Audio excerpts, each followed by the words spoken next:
Hi, good morning, everyone. I just wanted to let you know that I am here, but I am supporting remotely. Tyler and I are both at the same conference, so our apologies. Oh, no worries. Thank you.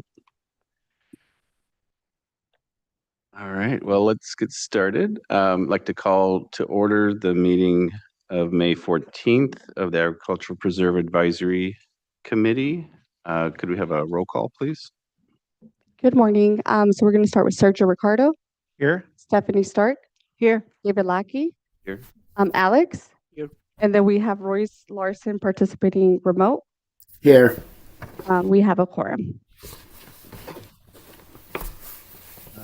Now's the time for general public comment on any items that are not on today's agenda. Are there any members of the public that are online that would like to speak? So good morning. So we do not have any public comment. Okay, great. Thanks. So I will close general public comment.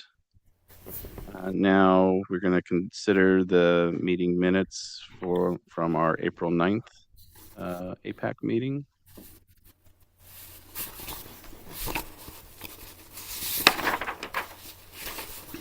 Corrections or comments or edits from committee members?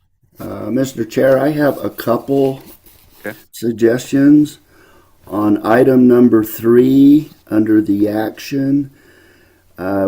We've continued the item to the October, and it should be October 8th instead of 268.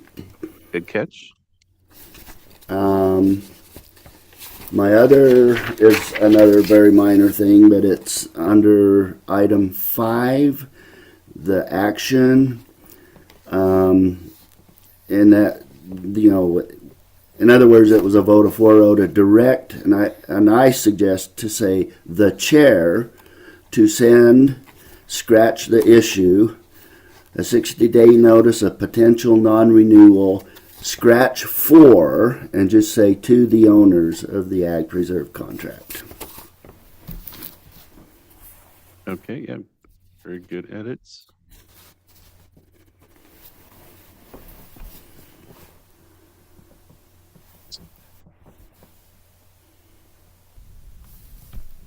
Guess in that similar wordsmithing, I would suggest on number 6 under the action, where it says to recommend the Board of Supervisors, it says non-renewal. I would just say non-renew and then /of.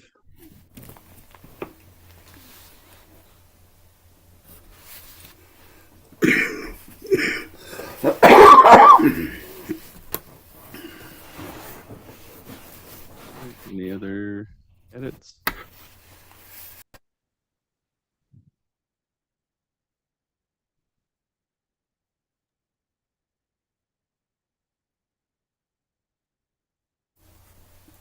Okay. Do we have a motion to approve? I make a motion to approve the minutes from the April 9th, 2026 meeting with the suggested edits. Okay, great. I'll second that. Roll call, please. Yeah, Sergio Ricardo, Aye. Stephanie Stark, Aye. David Lackey, Aye. Alex, and then Royce. Aye. Vote carries 5-0. Thank you. And now, just checking to see if there's any representatives from any of the agenda items that are requesting a continuance from today's agenda or any agenda management recommendations. So I didn't receive any changes. Okay. Any change requests. And depending upon, I know we have online who we have here. Okay. So we have Adam. Then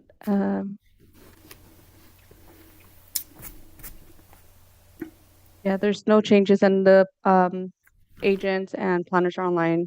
Okay. Also, And we got representatives from Grassini items. So yeah, kind of we might do some agenda management based on who's in attendance and try to get them first.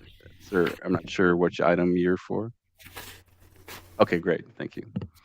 All right. Well, let's start with that item first. So item 1, KP Ranch LLC. Request for a conditional use permit to construct a private cemetery on contract land 00AP013. And Francisco Vargas is the planner. Francisco, could you give us kind of an overview, and then we could provide any other additional context from the applicant? Hello, good morning. This is Francisco with County Planning. So this is a pretty straightforward project. They're proposing a private cemetery on an agricultural site. Obviously, it's under AgriPreserve, so we were required to send it to you guys. But it's pretty straightforward. It's a private cemetery. Yeah, that helps me. So there is no actual construction proposed. There's an existing ag road that will be improved to eventually include a fire turnaround at the cemetery site. But other than that, there actually is there's no structures proposed. So it's just the area that will be reserved for the cemetery. And like I said, it's a private cemetery, it won't be public. It'll be used by the family. And that's pretty much it. Okay, thanks, Francisco. Would you like to add any other comments or context before we ask questions? You can just go to the podium there. Brian Lloyd with LMP Consultants. Yeah, so we have a 143 acre parcel that we're using for cattle grazing for basically all 143 acres. And we'd like to construct a cemetery. We want to fence off 23 acres. The cemetery kind of lies in a valley, and we'd like to not see the fencing and have the fencing kind of be beyond and use, kind of have the site maintain its natural setting. So I suppose some of those acres would be turned from cattle grazing to scenic viewing or recreation. And yeah, we will be needing a grading permit. We're going to be grading approximately 0.81 acres, including the road and the site. But other than that, yeah, no structures really, just fencing and grave sites ultimately. So while you're there, maybe there's some general questions that we can ask you, We'll just take in any terms of questions. the existing agriculture. So I understand there's an existing well on site. Is that correct? The property is one parcel within 18 others. It's kind of run as a single ranch. I believe the wells are on different parcels, but there's many of them. Okay, so okay. So is there a well on this particular parcel? I don't believe so. Okay, so is there water provided for the cattle at all? Yeah, we have cattle troughs kind of around the properties, and we'll be constructing irrigation for landscaping at the site.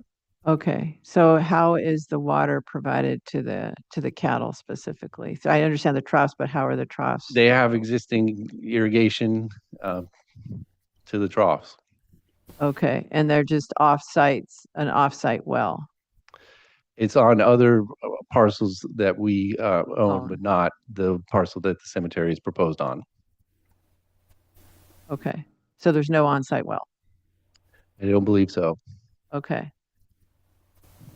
The reason we're asking that question is this is one contract, right? One contract, one parcel currently? Yeah, Okay. So we always look to see that the property has water that's available for crops or for cattle. And if it's off-site, we usually look to see how is that provided. And because looking ahead, we just want to make sure that there's a independent water source. So if there's an ability, if the water's on the property, a well, that's pretty easy. But if it's off-site, even though it is an owner, we do look to see, is it, because this could get sold to another owner. We just want to make sure that in perpetuity there's water available. sure. If we have to prepare, an agreement Yeah, for sure, water, water then that's agreement what or we're willing to do. Okay. All right, thank you. And I know in the past we've seen different or KP Ranch has been to the committee on different things in the past and the Mhm. different parcels, and maybe you can just remind us of how many acres the ranch consists of, and generally, I'm assuming they're running their own cattle. They're not leasing it to a third party. Yes, they have their own cattle. And then the ranch size is several It's- thousand acres, I know. It's a little over, I think it's 3,300 with these 18 parcels under this holding. Okay. They also own additional parcels under different holdings.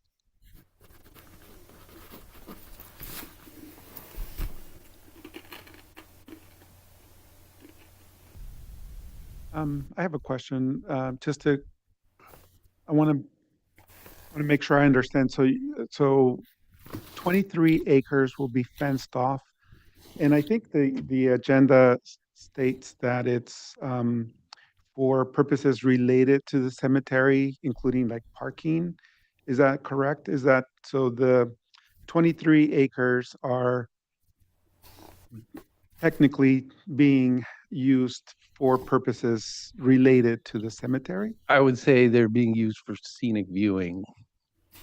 We will, I think, flash graze them with, goats or something, a couple times a year as needed. Yeah, if you could scroll down further in the plans, we could even talk about it more specifically. So, yeah, so if I It could, shows the fencing. Can you get on mic? So we'll get you.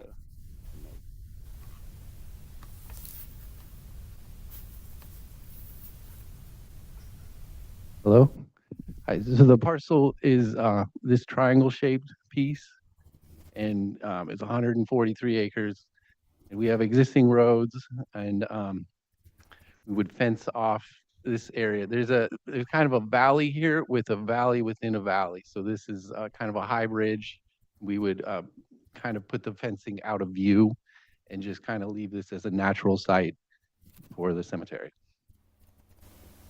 When you say natural site, does that mean it's not like irrigated grass? Or I'm trying to picture what you mean by that. No, we're not irrigating. It's grassland. It's been grazed with cattle for probably 100 years. Mm-hmm. There's sage scrub. You can see the pictures. It's in a natural state right now, and that's what we're looking to maintain, other than immediate cemetery area. The immediate cemetery area is going to be irrigated, correct? There's going to be lawn area that's irrigated. We're working on a landscape plan. I doubt it's going to be grass. I think it's going to be more like xeriscape, natural. Okay, but you're okay. I just saw the water line being extended there, so that was my first. Yeah, we will irrigate. Whatever your landscape plan is. So. Yeah. Go ahead. I was just going to say that, so you mentioned maybe grazing goats or, so is the actual cemetery, the 0.22 acres, I think it was stated, is that also going to be fenced off? Like if you're grazing other maybe non-cattle animals, are you fencing off that 0.22 acres as well? No, we would prefer not to fence it. I believe with the getting a cemetery, we need a permit from the county, and then further regulation is through the state, and that's yearly, and we need to do reports every time we do a burial. And we need to put up signage or fencing, and we would prefer to just have a couple signs and keep it as natural as possible.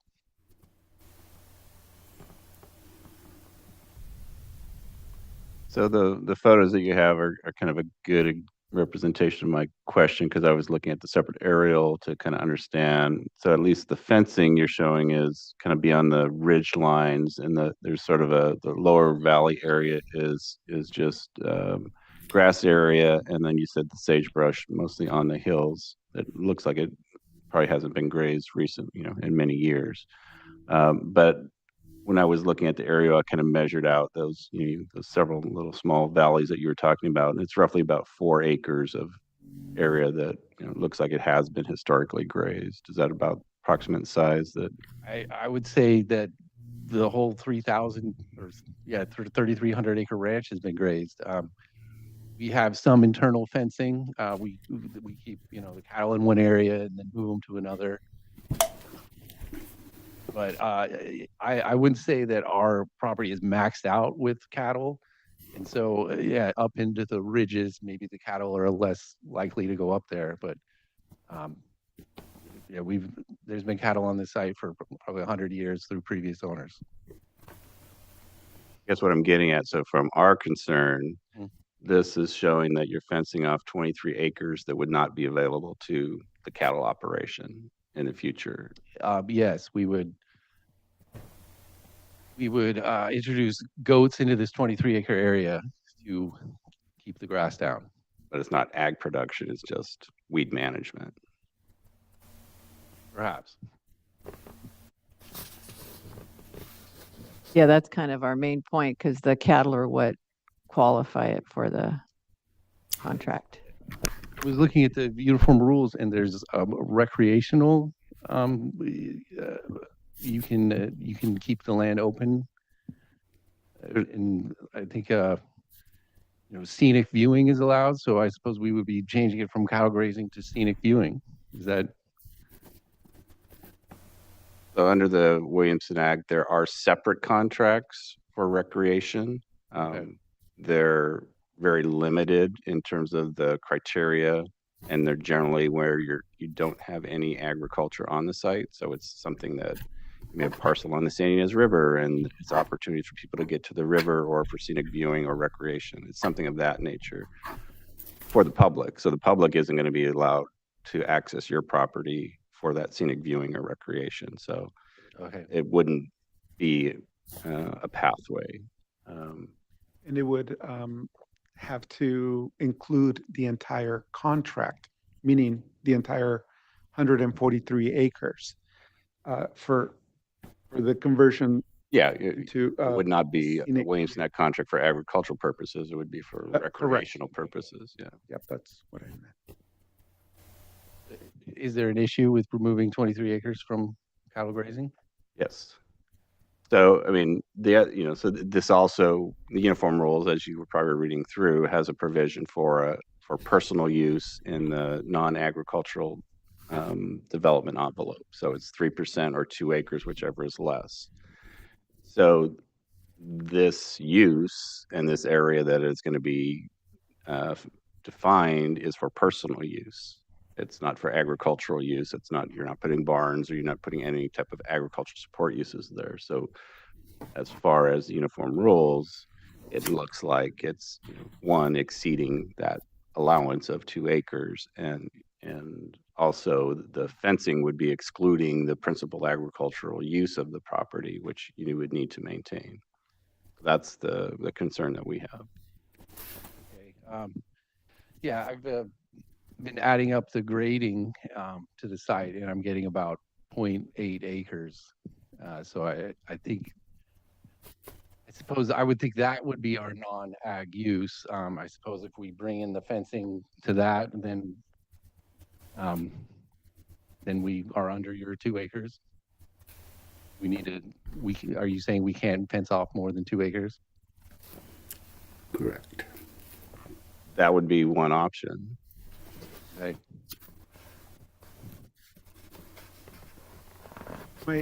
My question, I think it's more a question for the committee, or maybe even our county council. Is the 2 acre specifically for residential purposes, or it could be anything as long as it's personal use? It would be, any combination there. Combination? Non-agricultural use, and Okay. typically it's for personal use, residence, but it could be other support uses that are related to the personal use of the property.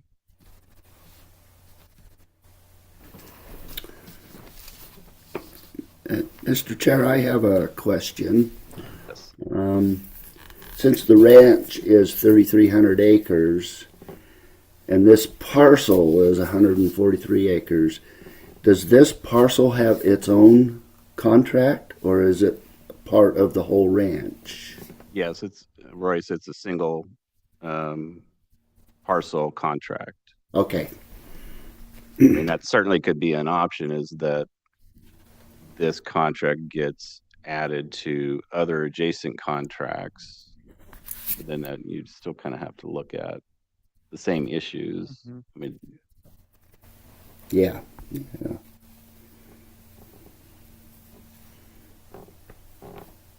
um,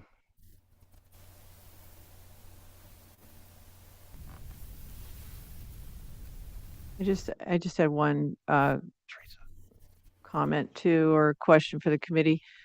So we talked about because you have a separate, there are different areas of grading, and are they all together or they're kind of separated, right?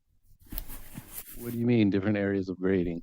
Well, you were talking about, so the cemetery site itself is relatively small.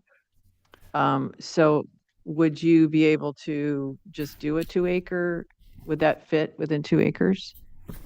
Yeah, I believe could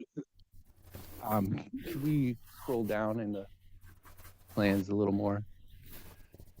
So here's kind of a blow up of the site. Yeah, we have an access road. It's about 800 feet. This might be the last 100 feet of it, with the grave sites and, parking area, walkway, another walkway, some grading. This site, including the grading to the road, is about 0.8 acres. So I'm seeing that as the non-ag disturbance. And then from there, it's just, where do you delineate that from? Mm-hmm. We would like to not have a fence. And I mean, yes, we have cattle elsewhere on the ranch and we'd like to keep them out. We want to put the fence over the ridge out of sight. So I think the struggle here is, where do we demarc cemetery from non-cemetery? I mean, Yeah. I think I could argue it's at the grading limits, and we're just keeping the rest of the land in its natural state. So if we need to move the fence up, we can do that. We prefer to just not have a fence or have it over the ridge. Mm-hmm.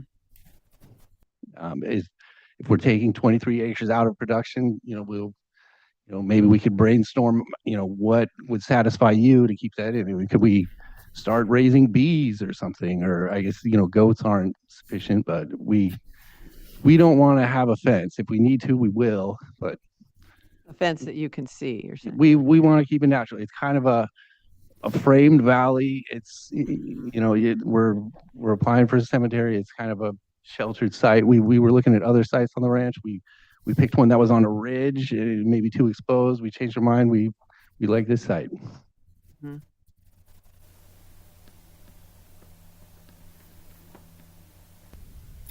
So in the state rules, they do require some delineation between cemetery and a non-cemetery area.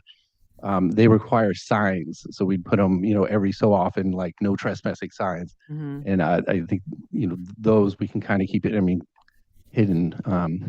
But yeah, we'd prefer to not have a 4-foot barbed wire fence around our site. So this was the photo that I was looking at in terms of, so I think this is the access road that comes into the valley, and sort of the area that you're looking at is in here. Right here. Yeah, okay. So this sort of tan area, that's the lower slopes, it looks like they had historic grazing, was about 4 acres when I measured it. And the fencing kind of follows this ridge line to some extent and comes down, and then kind of follows this area and comes up. Yes, the proposed fencing. Correct.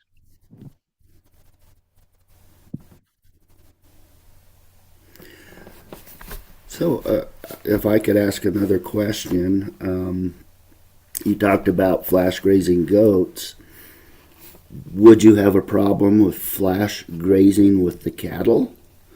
I was wondering. If we had to do that, we'd be concerned about them knocking over headstones or something, but we could, deal with that, I'm sure.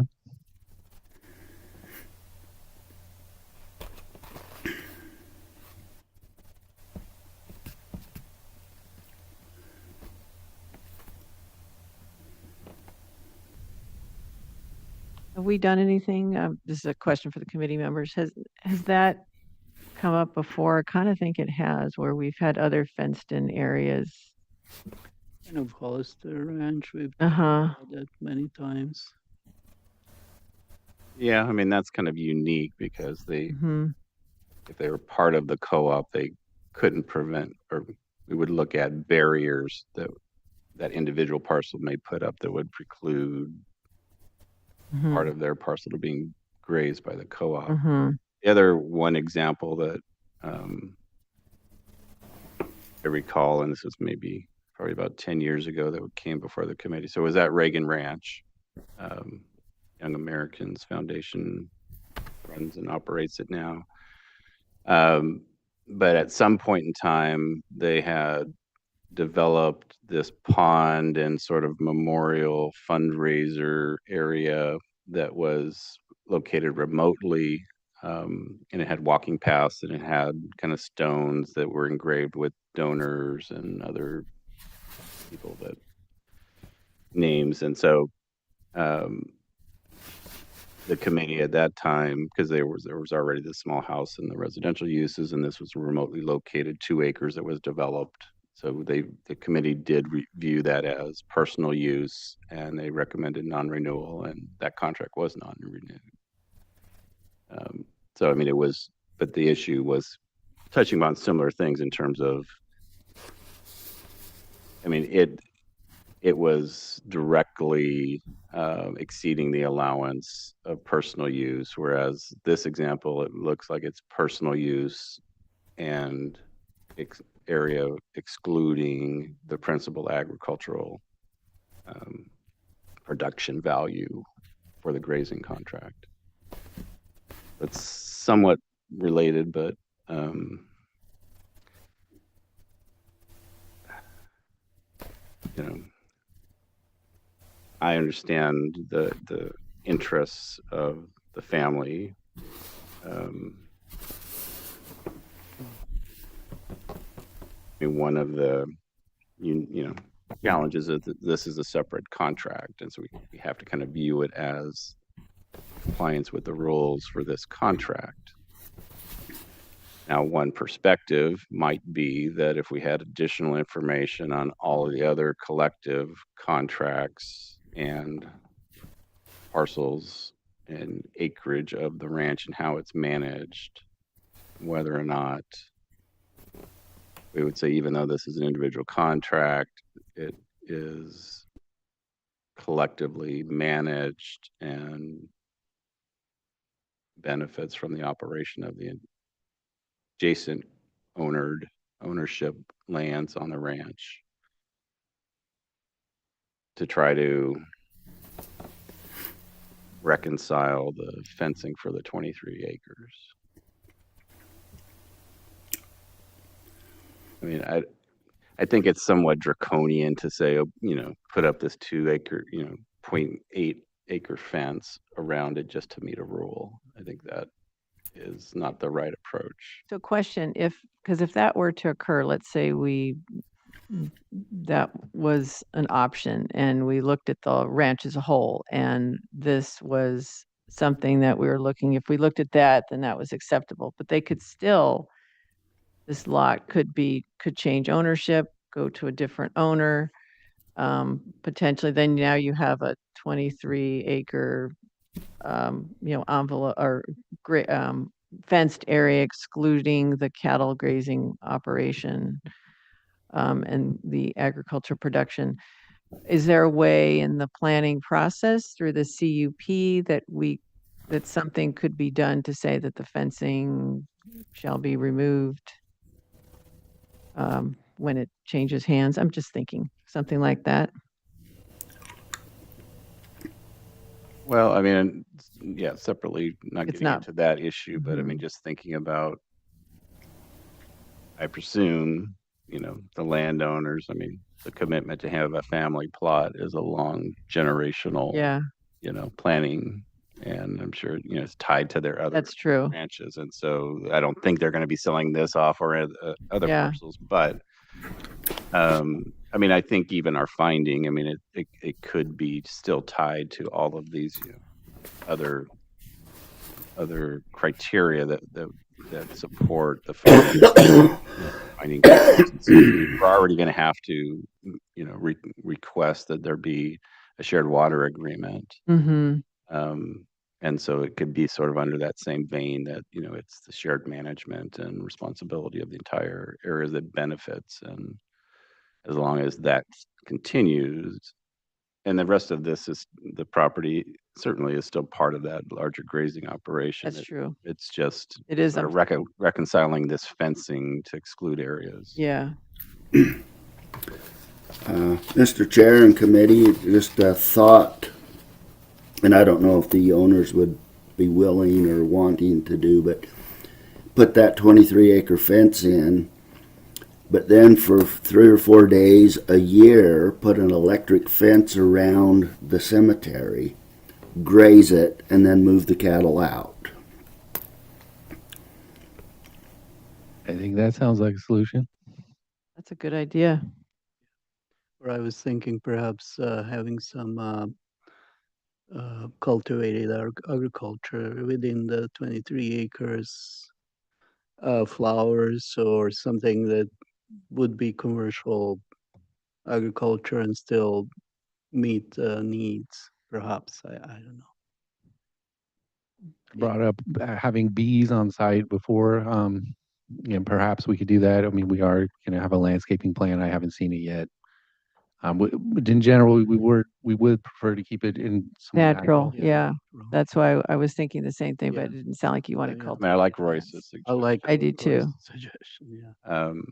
And so maybe, I know that I don't think we're ready to make a motion, but I think we would request some additional Mhm. information come back. And so part of it is, as I was mentioning, trying to build the findings related to the extent of the whole ranch and how many acres, how many contracts, how many cattle typically, and that this is integral part of that. And that there'll be a shared water agreement for this property as well as suggested management. And if that's acceptable to the owners to do this sort of put up temporary electric fencing and then graze it and then get out, if you kind of could describe that as a management practice, that would be, I think, preferable. I think we could. I think the electric fence sounds great. I think that's the solution. If you need more information on the ranch as a whole, I can provide that. I mean, it's 3,300 acres. We've planted some vines, some grapes. I don't know the acres on that, but it might be 100 or 200 acres. They're kind of expanding. But other than that, yeah, it's been a cattle property. The cattle run free everywhere, over 3,000 acres roughly, or 2,500. Because I think what often when the committee has trying to work with landowners on either bringing additional land in ag production, we look at kind of a business plan. It's like, okay, what's the plan that the ranch or the operation is going to institute to increase ag production? And in this case, we're kind of looking at that.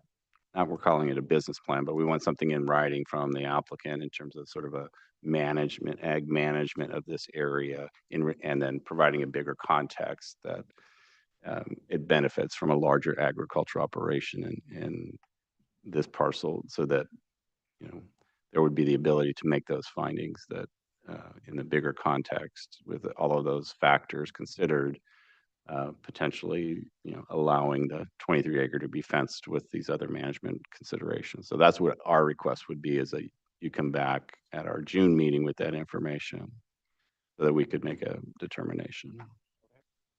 Mr. Chair, and I agree with the solution. I think it's a good one, Royce's suggestion.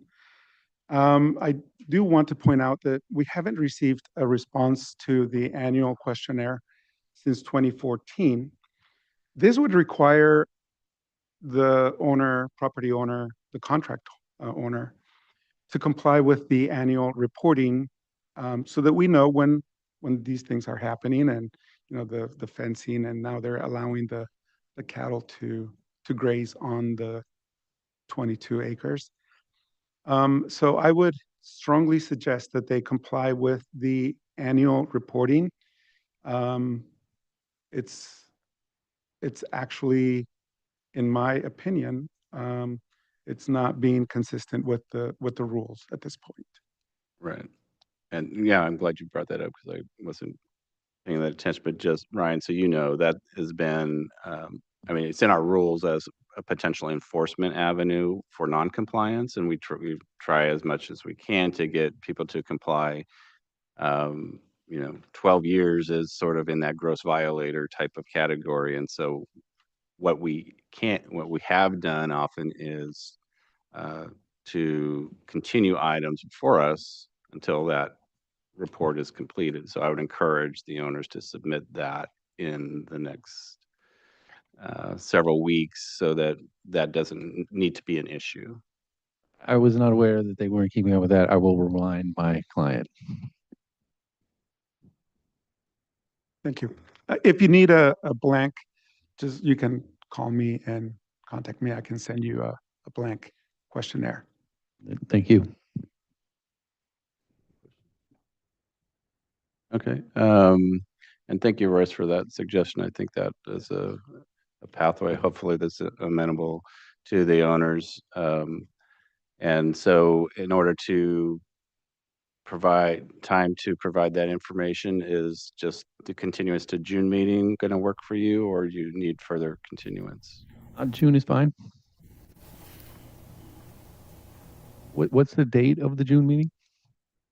So it's June 11th. 11th, and Fine. then usually when we're asking for information, we need that 2 weeks before that June timeline. So just so you know, it kind of shortens your turnaround time by 2 weeks. So, Sure, I have a trip at the end of June, so that's what I was. Okay. okay.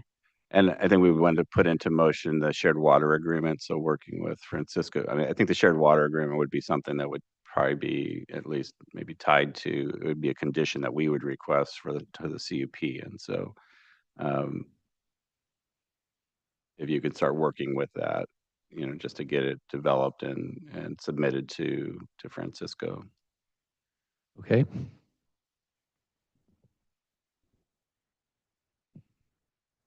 All right, very good. So I would make a motion that we continue this item to or let me ask Francisco, was there any follow-up questions or comments that you have? And then I'll ask public comment. Thank you. Hi, Francisco, County Planning. Thanks for asking. Actually, I did want to just an advisory to the agent.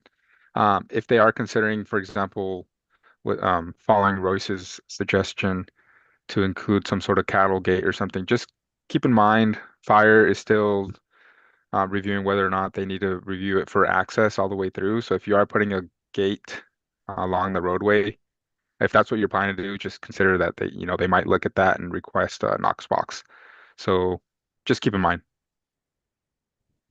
Thanks, Francisco. Okay. And are there any members of the public that would like to speak on this item?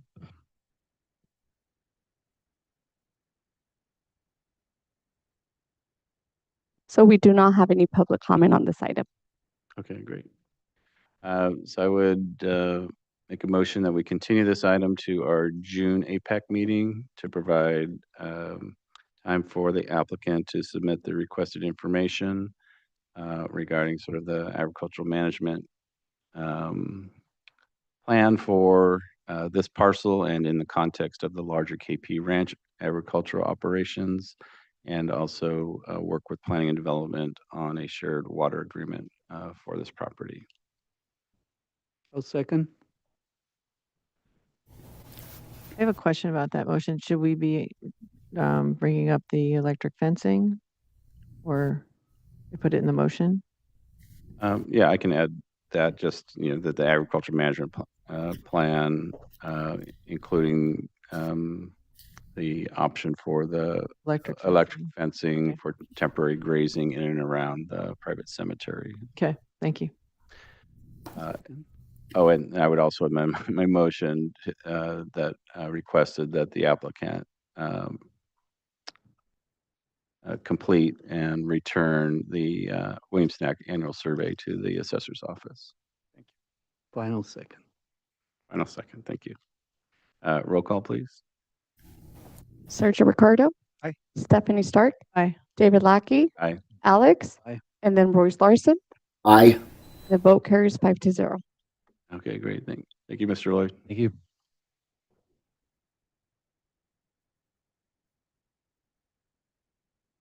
All right, so go on to, okay, let's,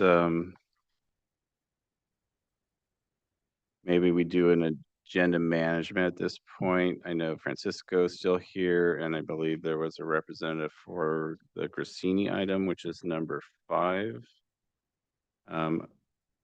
Teresa, is Adam Orta or is anybody from item number 2 here? Do we know? So we do have Adam online. Okay.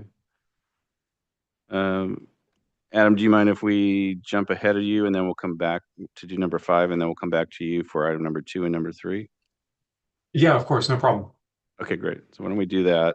Let me read item number 5 into the record. So this is Grassini Vineyards LLC Farm Stay and Educational Experiences. Francisco Vargas is the planner, and this is on contract 88 AP020. The contract is off of Happy Canyon, request for an agricultural farm stay, as well as permit for the educational experiences that include both the small tours and large guided tours under the Agriculture Enterprise Ordinance allowances. So I'll turn it over to you, Francisco, for an overview.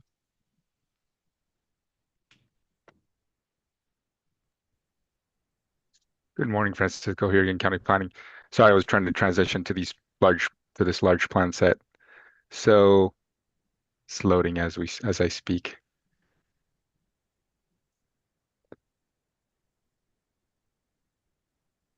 Okay. So as you mentioned, this is a 2 components, Ag Enterprise Ordinance uses. They're proposing a farm stay use, both within the existing 4-bedroom residence and the guest cottage that's detached closer to the road, the access road. So that's one of the uses they're proposing. They're also proposing they're proposing small guided tours, and you can see on the overall site plan, the tour route is indicated in kind of a magenta color.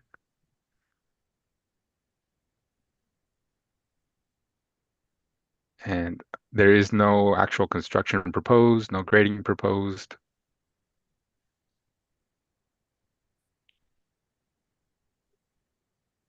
And I'll let Gallery, she's online, speak to the further details of the project. Okay, great. Gallery, would you like to provide some additional information? Sure. Hi, good morning. If you go to our sheet 4, we put in the relevant uniform rules, and we're showing the existing agriculture. The area shaded in teal is all vineyard. It's about 30 acres, give or take. And then they have a plot, you can kind of see it there and shaded in green with olive trees, and they process olive oil. And that would be part of the tour, is the vineyards and the olive oil making. Next door, which is a separate contract, but next door is the Grassini winery. And the vineyards here support that winery as well. Gallery, just on this map, is it on, I would just say, the east side or the west side? Which parcel is the winery? On the west. The west, okay. Yes.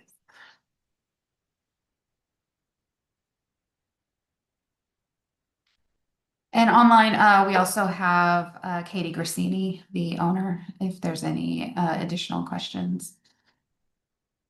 And then you can see we put in the topo lines, the areas that is not being planted are really steep slopes.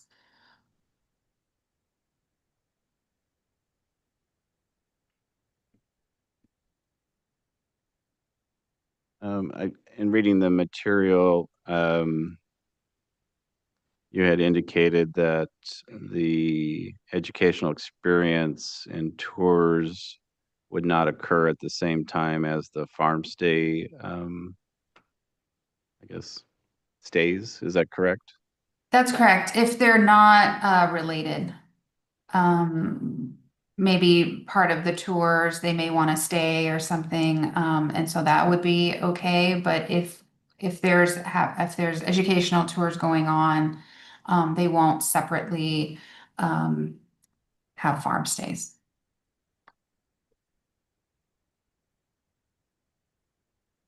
They just don't want conflict between the two uses. Right. And then I think going on the educational experiences, the ordinance allows attendance up to 120 individuals per event. And I think you indicated that those would be shuttled in. Correct. And I guess I was Anything curious in terms over of, 25.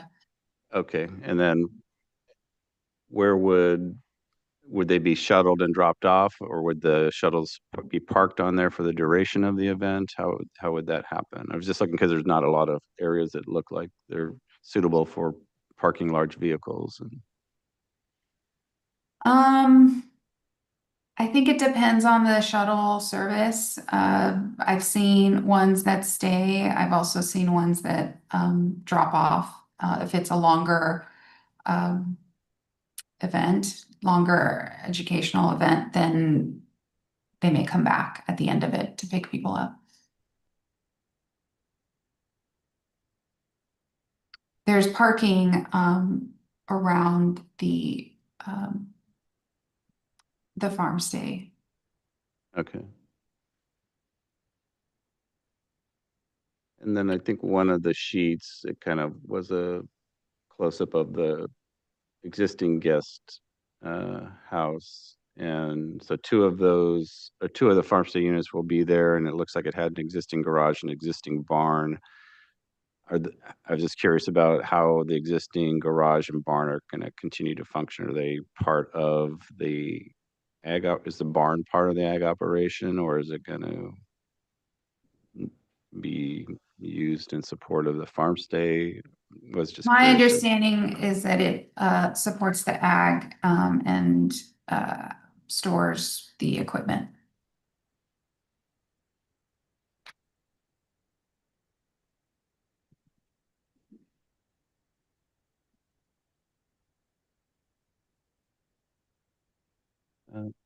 Sergio, do you have some questions? Yeah. Gloria, I couldn't find the assumption of the contract. Do you know if the assumption was recorded?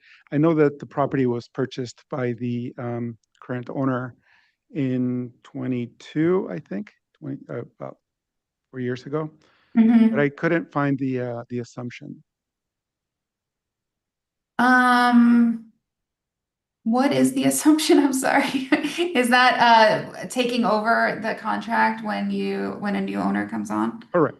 Yes, that's it. Okay. And that's a form that needs to be filled out when it's purchased. Katie, do you know if you guys filled that out or submitted it?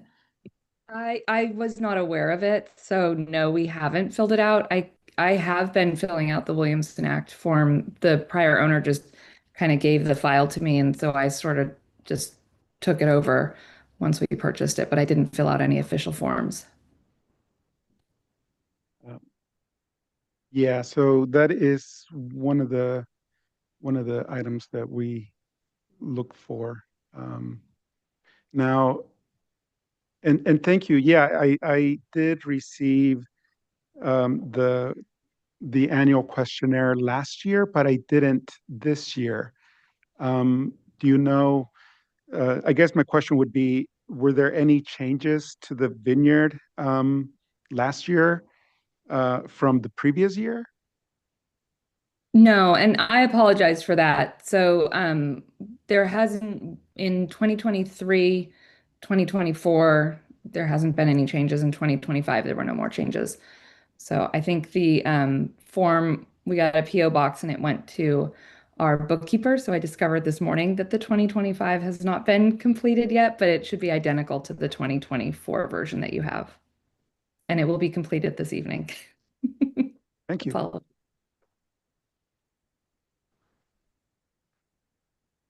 And I did have a question. I mean, I guess one of the maps, Teresa, if you can scroll up, that showed the kind of the boundaries of what was mapped as the non-agricultural envelope. I guess that would be it. I don't know if you can zoom into the home site.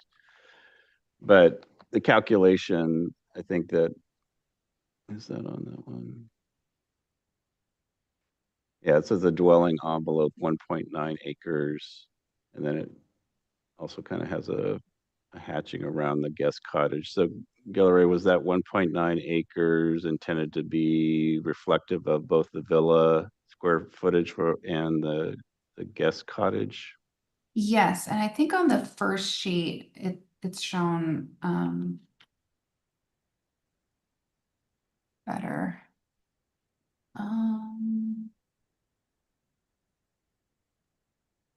Yeah, that second sheet we were looking at that has the teal colored grapes, it has 1.9 acres and it has an arrow going to the both envelopes. Okay, yeah, that's right. Yeah, It was yeah, this right sheet, there. yeah.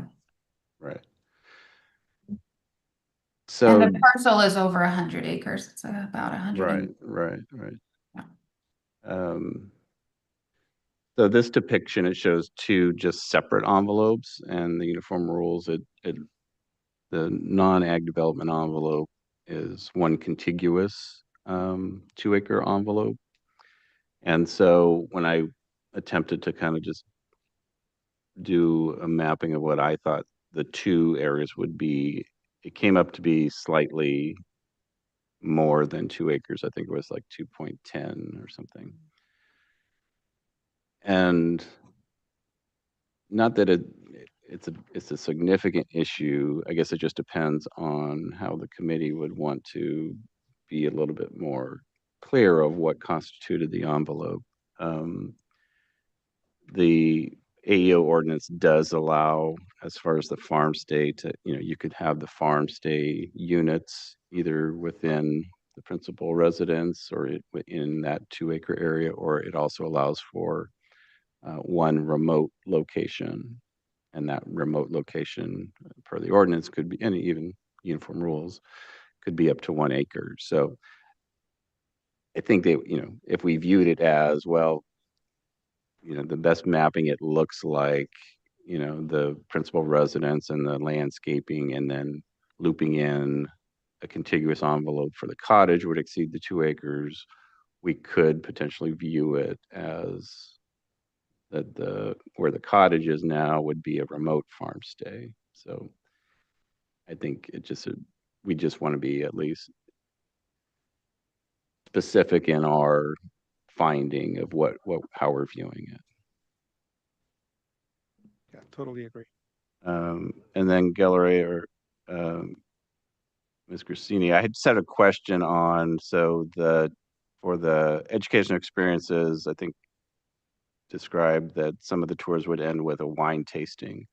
And so I was wanting to know information on how or what ABC license that you would pursue for that. That's not something you currently have, is that correct? It would fall under our type 2 license for the existing winery, which my understanding is it travels with us. But we could also ask that ABC, Okay. So it'd be for like events or things like on another property that you control, that type 2 license would allow the serving and the wine tasting. Is that my understanding? yeah, my understanding is it would fall under the type 2 through the ABC. Okay.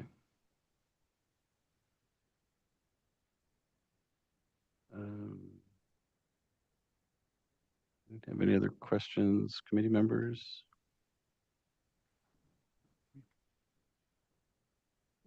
So David, were you asking for, I guess, because you were asking for a recalculation or thinking that would be?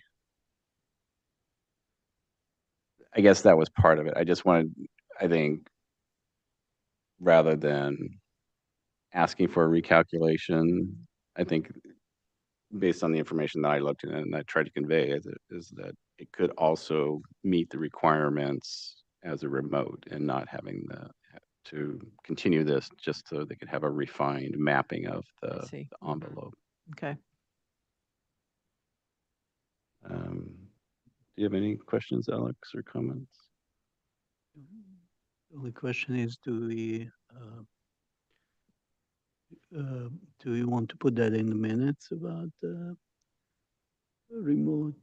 Yeah, I mean, I think if that's where, we felt Without comfortable that we could like needing characterize, to, I would say continue that the would be item. part of the motion that, that we considered the Okay.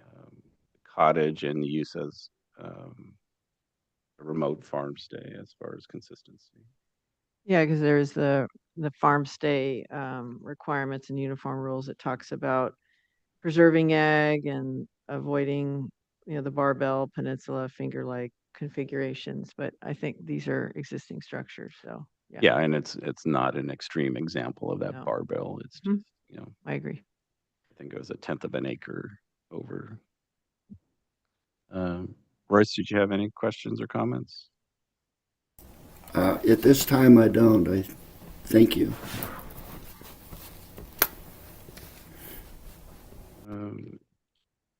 Teresa, are there any members of the public that would like to speak on this item? So we have no one in the audience and no members online. So no public comment. Okay. So with that, I would make a motion. To include, yeah. Thank you. I would make a motion that we find the request for agricultural farm stay and educational experiences consistent with the uniform rules, including uniform rule 2-5 for farm stays and 2-11 under temporary filming and special events, or excuse me, 2-11B, which includes the educational experiences. And that the APAC had found that the conversion of the guest house to a farm stay is consistent as a remote farm stay under the uniform rules and agricultural enterprise ordinance. And The assumption and and that the owner of contract 88 AP020 will apply with planning and development for an assumption of the Ag Preserve contract and submit the annual Williamson Ag survey to the assessor's office. Do we have a second? a second. Thank you. Roll call, please. Sergio Ricardo. Aye. Stephanie Stark. Aye. David Lackey. Aye. Alex. Aye. And then Royce Larson. Aye.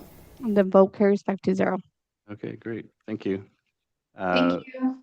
Thank you. Thank you. Thank you very much. Great. Thank you, Francisco, as well. So now we'll return back to item number 2. This is Mac St. Inez Partners LLC, application for a new Ag Preserve contract, and Adam Orta is our planner.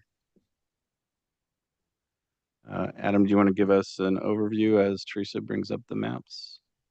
Yeah, sure. This is Adam from PND. Yeah, thanks, committee members. This is pretty straightforward request for a new Williamson Ag contract.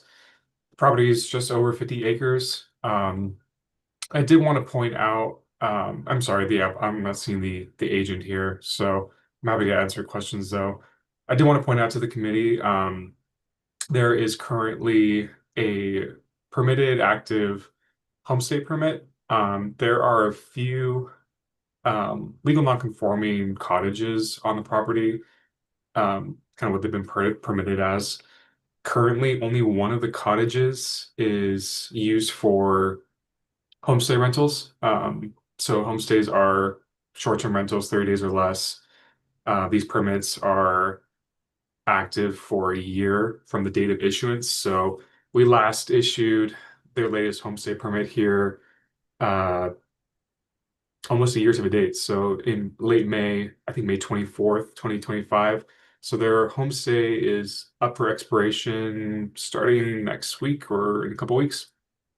The 25th, I believe. So I just wanted to let the APAC be aware of that. Today we haven't received a new application for a homestay renewal. So they do grow a variety of vineyards on the property.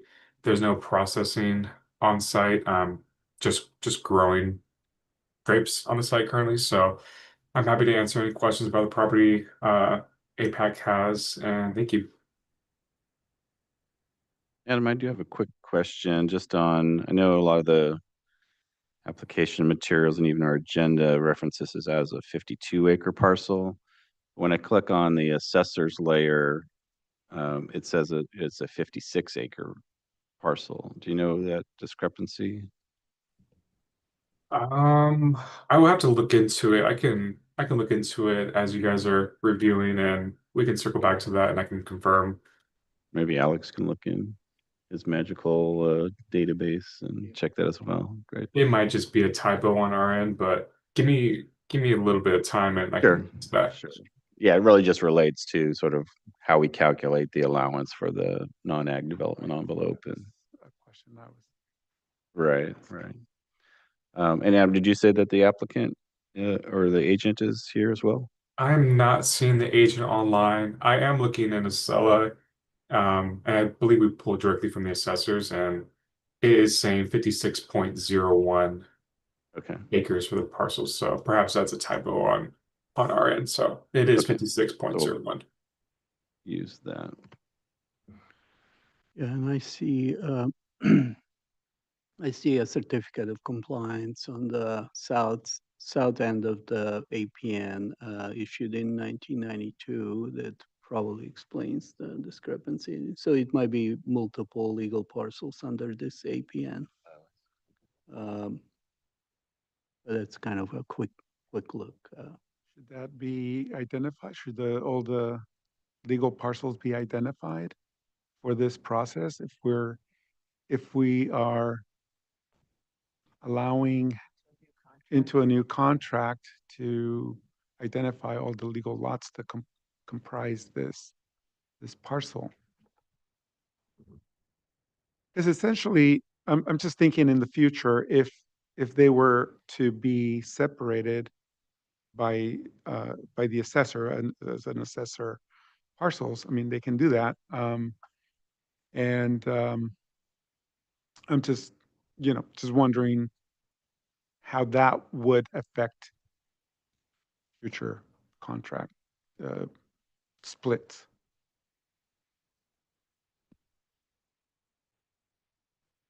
So far, we can have multiple legal parcels under one contract. So in case there is a sale, it would require replacement contracts. And you were saying there's a certificate of compliance. That certificate of compliance covers the entirety and defines within it which are, well, or are there separate multiple CCs for individual? I see one CC so One far, CC. but there might be on the south end. I'm trying to open it, issued in 1992.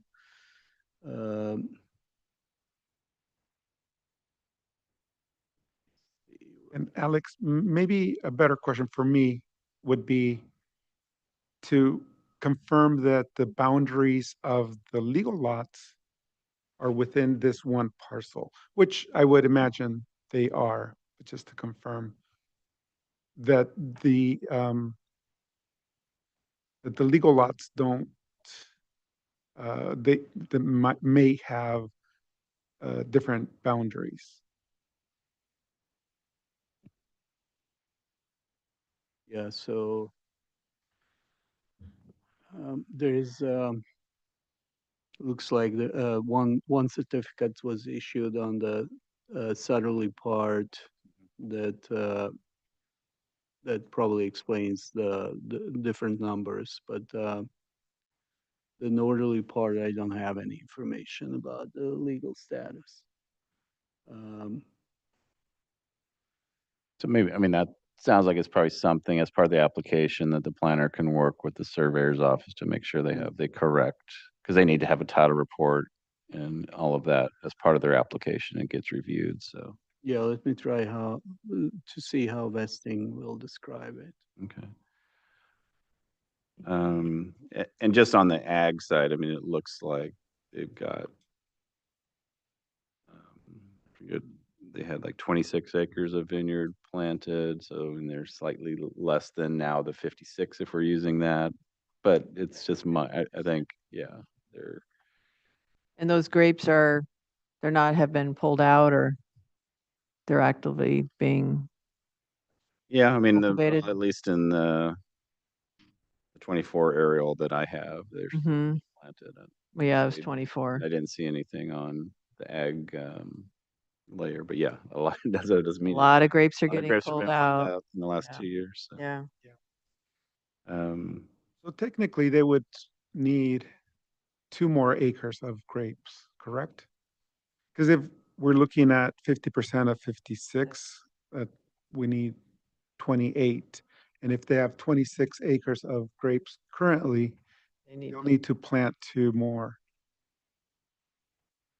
or have something else in there that's, yeah, I mean, Something else. commercial agriculture. Right. I mean, yeah, absolutely. They don't have to be grapes. It could be something else. Commercial agriculture.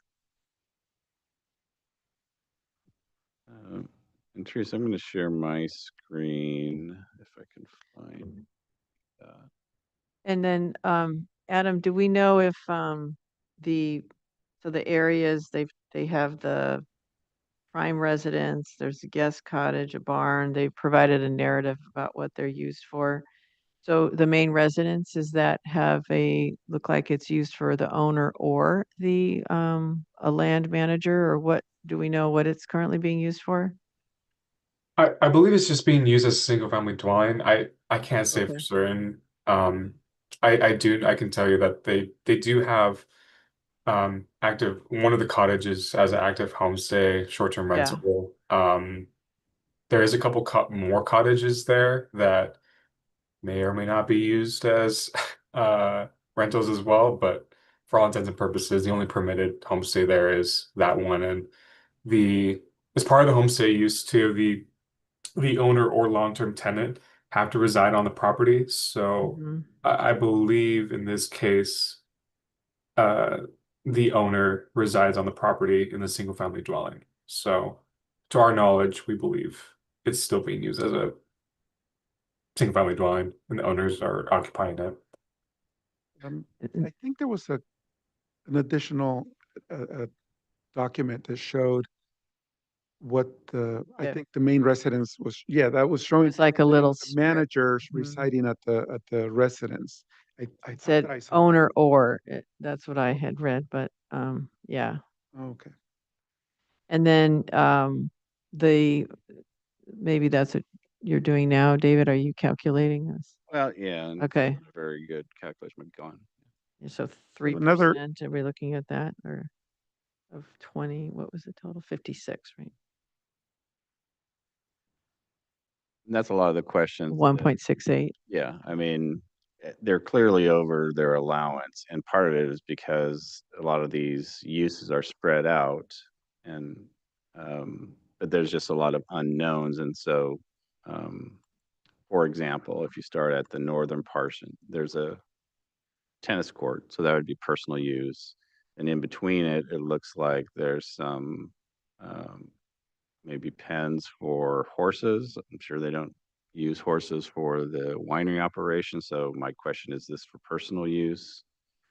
I believe there's a barn here, which could be for agriculture, so we wouldn't include that. But then with just the density of all the oak trees and everything, it's hard to get the exact outline of where the cottage is, but you've got kind of, I think, some of the cottages along here, and then the main residence down here. You've got a pickleball court here, which is fairly recent. You've got a fenced off another arena here that probably is for personal use. It's unknown if there's other supportive ag that's separate. And then you've got another structure here and something over here. So both it's, and I know that I had reached out to Adam, and the owner submitted, because I requested that we have, a labeling of all the structures, and we didn't really get a very detailed, I think it was something on his phone. And so it wasn't helpful. So that's, I think, an unknown that we need a very clear depiction of and labeling of all the structures and a calculated polygon that defines that, because right now, if we're left to our own assumptions, it looks like they're clearly over, and that a lot of these uses would be considered personal use. And then another kind of related question, and even looking at the historical, going back 15 years, or even these areas have always kind of been in irrigation. I mean, they've been irrigated lawn, pasture, unknown. I mean, previously, before the vineyards were in, maybe there was sort of a horse operation on this property, and maybe that was part of irrigated pasture. But now, is it just irrigated landscape? In that case, it would be counted as part of the personal landscape envelope. And so I think there's just a lot of questions that we just don't have the information, and certainly on just the face value of it. And then I think that would then kind of weigh in potentially on, is there a need to have additional planting? Certainly if this area, because this fenced area is fairly recent. We just don't know. And so, and it's unfortunate that, the owner or the applicant isn't here, because, I think, Adam, you're going to need to convey this to the applicant to some extent of what our needs and what information we need. So do you need any clarification of kind of our concerns and questions, and what additional information we need from the applicant? Yeah, I think from what I'm hearing, it's just a better sense of the current condition of the property, the uses, structures. One additional use I have in my notes. I apologize, forgot to convey this. On this property, there is a permitted minor conditional use permit. This MCUP allows for 12 commercial events per year, up to 2 events per month, with 150 guests at each event. So they do have a permitted special events MCUP use on this property as well for commercial events. We can include, a description and kind of we should have records of a better detailed site plans for the property, that we can provide at a subsequent meeting for you guys to review as well. But I can convey to the applicant of APAC's concerns here today, and we can get you more information at a later hearing. Okay, yeah, that would be good. I mean, yeah, we'd preferably look for something on an aerial photo base that, like we typically would do, is have a polygon mapped of what they believe the personal use and non-ag development envelope boundaries would be, and the calculation of that, and then labeling of all of the uses. And then, like we said, clarification of these irrigated lawn or pasture areas, and then, they can provide information if there's, like these corrals, are they for personal use? Or there's some other ag that we're not aware of that maybe they're, raising, goats or something that these pens are used for. I don't know that's the case, but yeah, we just need more information.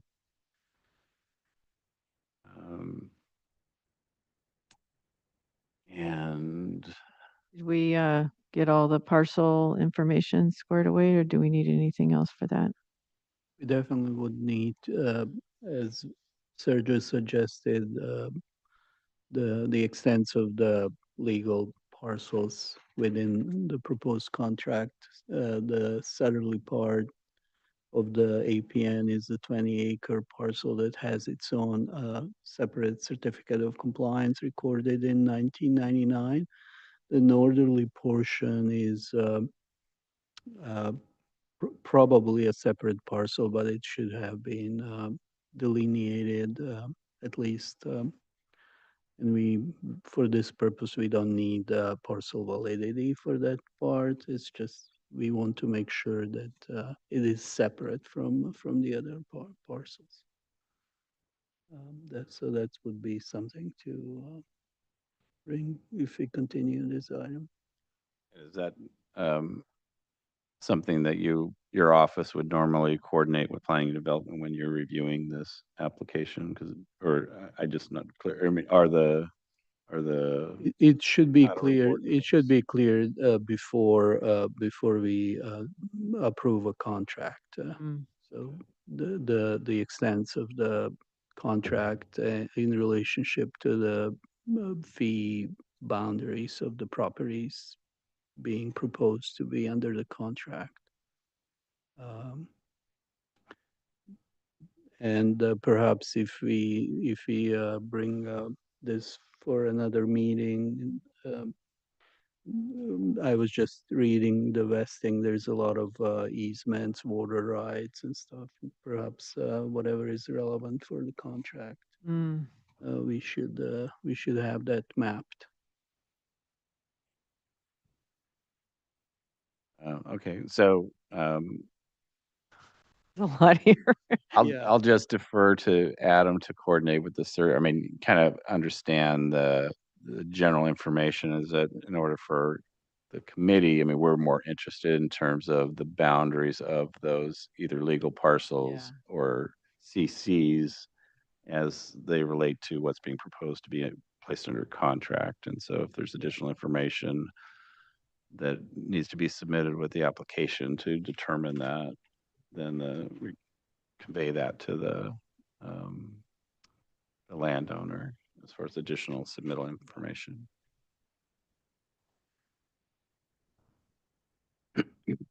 Did we already talk about water on this property? There was, okay. Well, there's something being irrigated, so we know that.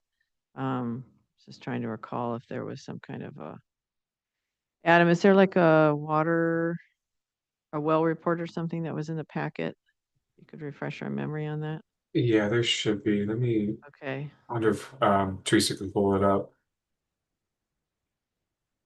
Okay.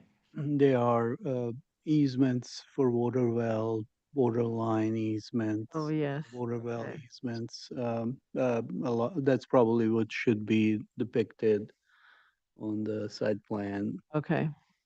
if it is relevant for the contract.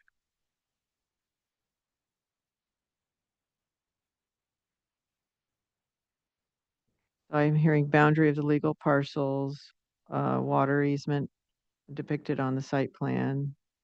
And we also talked about more clarity for the non-agricultural personal use envelope. Okay. Anything else? That's it. And kind of just since the owner and the applicant aren't here and that the planner needs to convey that, we may need to, I would say, continue to July rather than June, just so there's a little more buffer to get that message conveyed and get them time to submit it. Okay. Adam, you think July would be reasonable time? Yeah, I think July is good for us.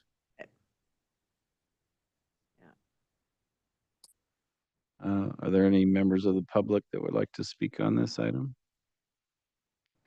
We do not have any public comment. Okay, great. Um,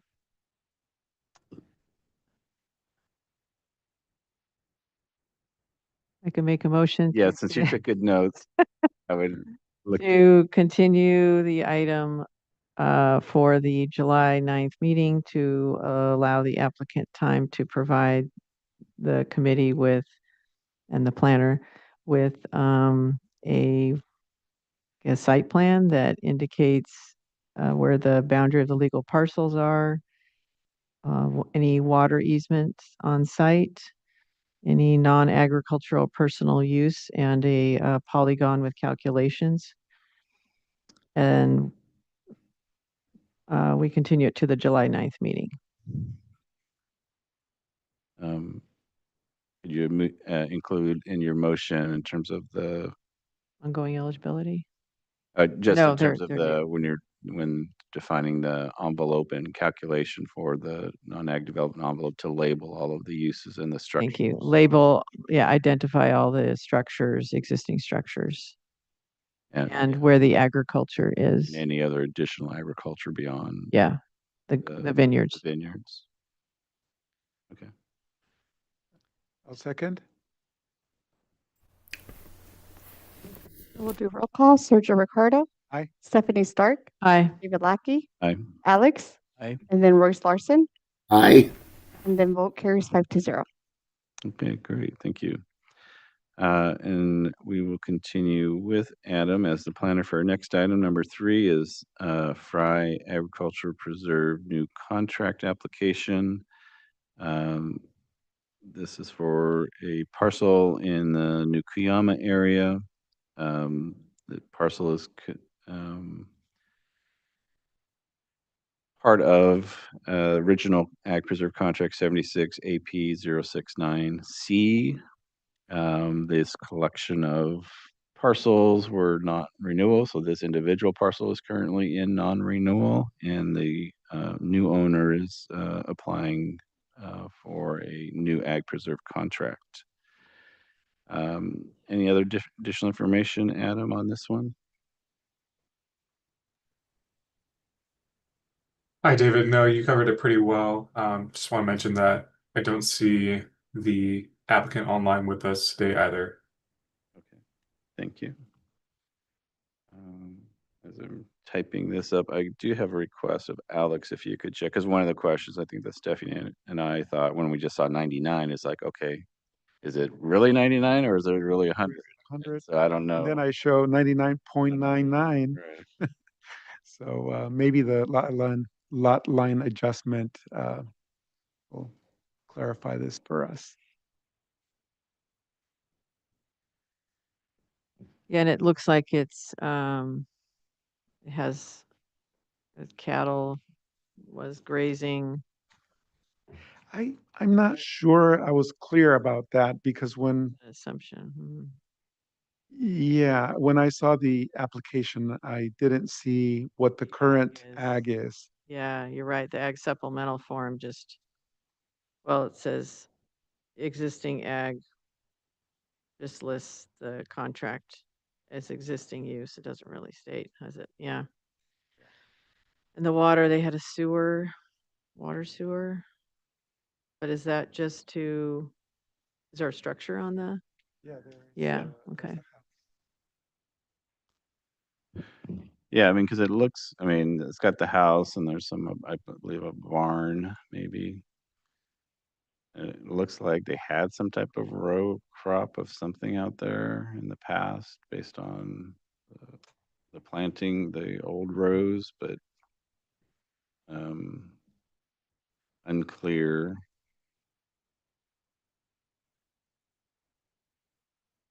Yeah, so I think it's very important for us to know whether this is going to be a prime contract or a non-prime.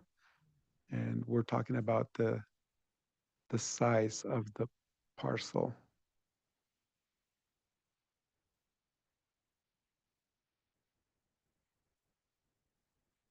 And 99.99, that's the assessor's That is the assessor's Oh, take. you have, okay, so mine is rounded up to 100 on, when I click on it. When you click on it, but Right. I'll if- try to dig out a tentative map for lot line adjustment to see if we have more information there. yeah, so the agenda shows it as 99 on my the property inquiry system of the assessor shows it as 99.99. But yeah, you're right. When you click on the viewer, it shows it as 100. So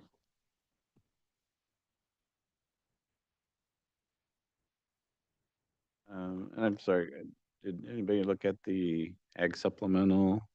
What did they say? What was the ag just grazing? They didn't say, they just list the contract so occurrence. it's unclear. And I just pulled up, like, we have, you know, our pesticide use permit layer, and it doesn't show any like pesticide use permit or any kind of that they might have needed for, you know. And as as additional information, even if they're in non-renewal, they are required to submit to respond to the annual questionnaire, and they haven't. Oh, just a second. Let me confirm. I was on a different.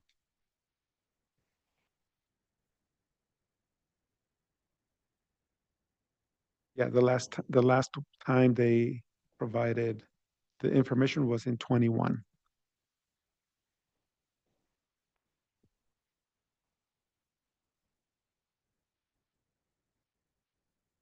What did they list in 2021?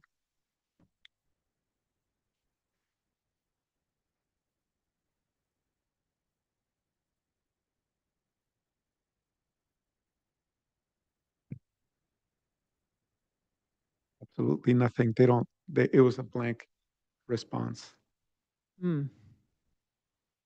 Alex, I don't know if you have your parcel up, but I'm just curious about if your data shows this kind of nubbin here that's added to it. Just seems odd that, and I was thinking, kind of a straight 100 acre would be this, but then at least the APN is including this portion.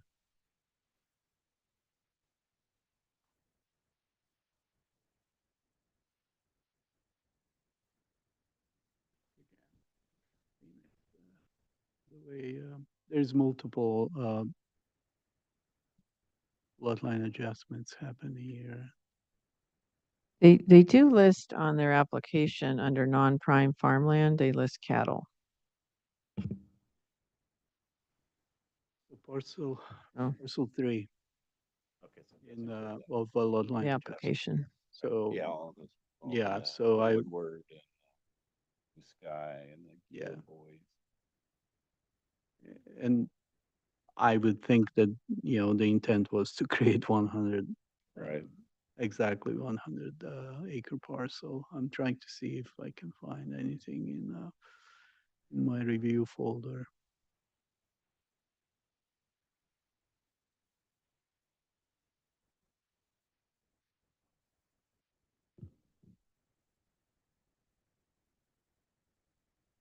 Yeah, I don't know how much, I mean, because this area doesn't look like it's been grazed in decades. Yeah, so I'd say this one, we need more information.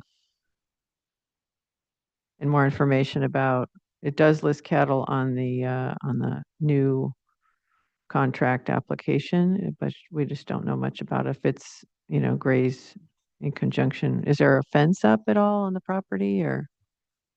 Looks, Hard to tell. yeah, Yeah, it's real hard to tell if there's Yeah. a fence. that line, is that just the parcel That's just the line? parcel line. Yeah, okay. Yep.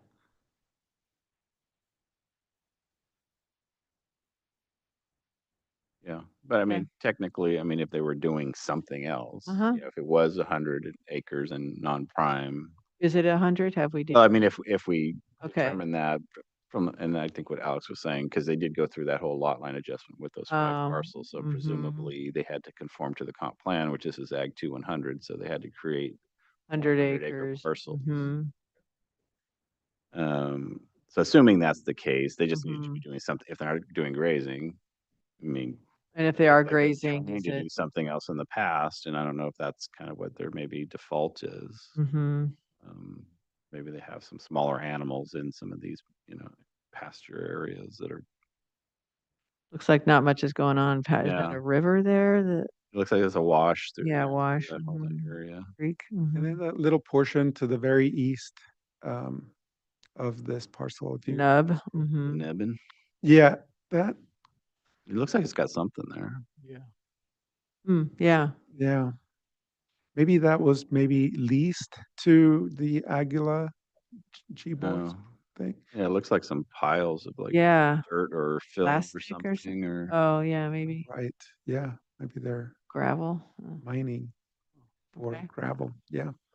So we need more information on this one. yeah. I think June 9th.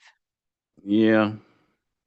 Okay. Hopefully this will be a little more straightforward Uh-huh. request. So, Did you, Mr. Chair, were you able to draw the polygon for the home, for the personal use? I Do we need that? We'll probably need, um, think this is a farm, but I can, yeah, let me do, I did not, but just assuming that, oops, sorry.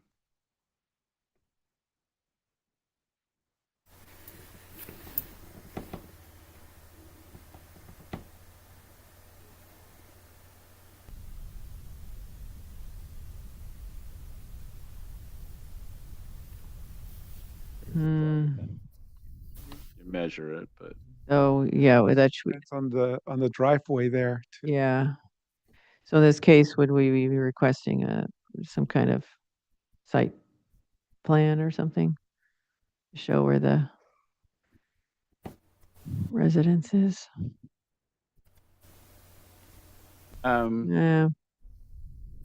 we can probably refine it. I mean, I think it'll fit, Uh-huh. So mostly the ag at this point, and Yeah. then the water for ag, but water well. they just talked about a sewer. And that's provided some information for us on that. Water source, yeah. Yeah, so maybe we just did you say it had water? Yeah, it's an ag sewer, Oh, because it's water sewer. Yeah, because there's a structure there. Is there ag water for ag, or what is the ag? okay, so maybe we'll include that just to. Okay, water source, secure ag water source. Mhm. Okay.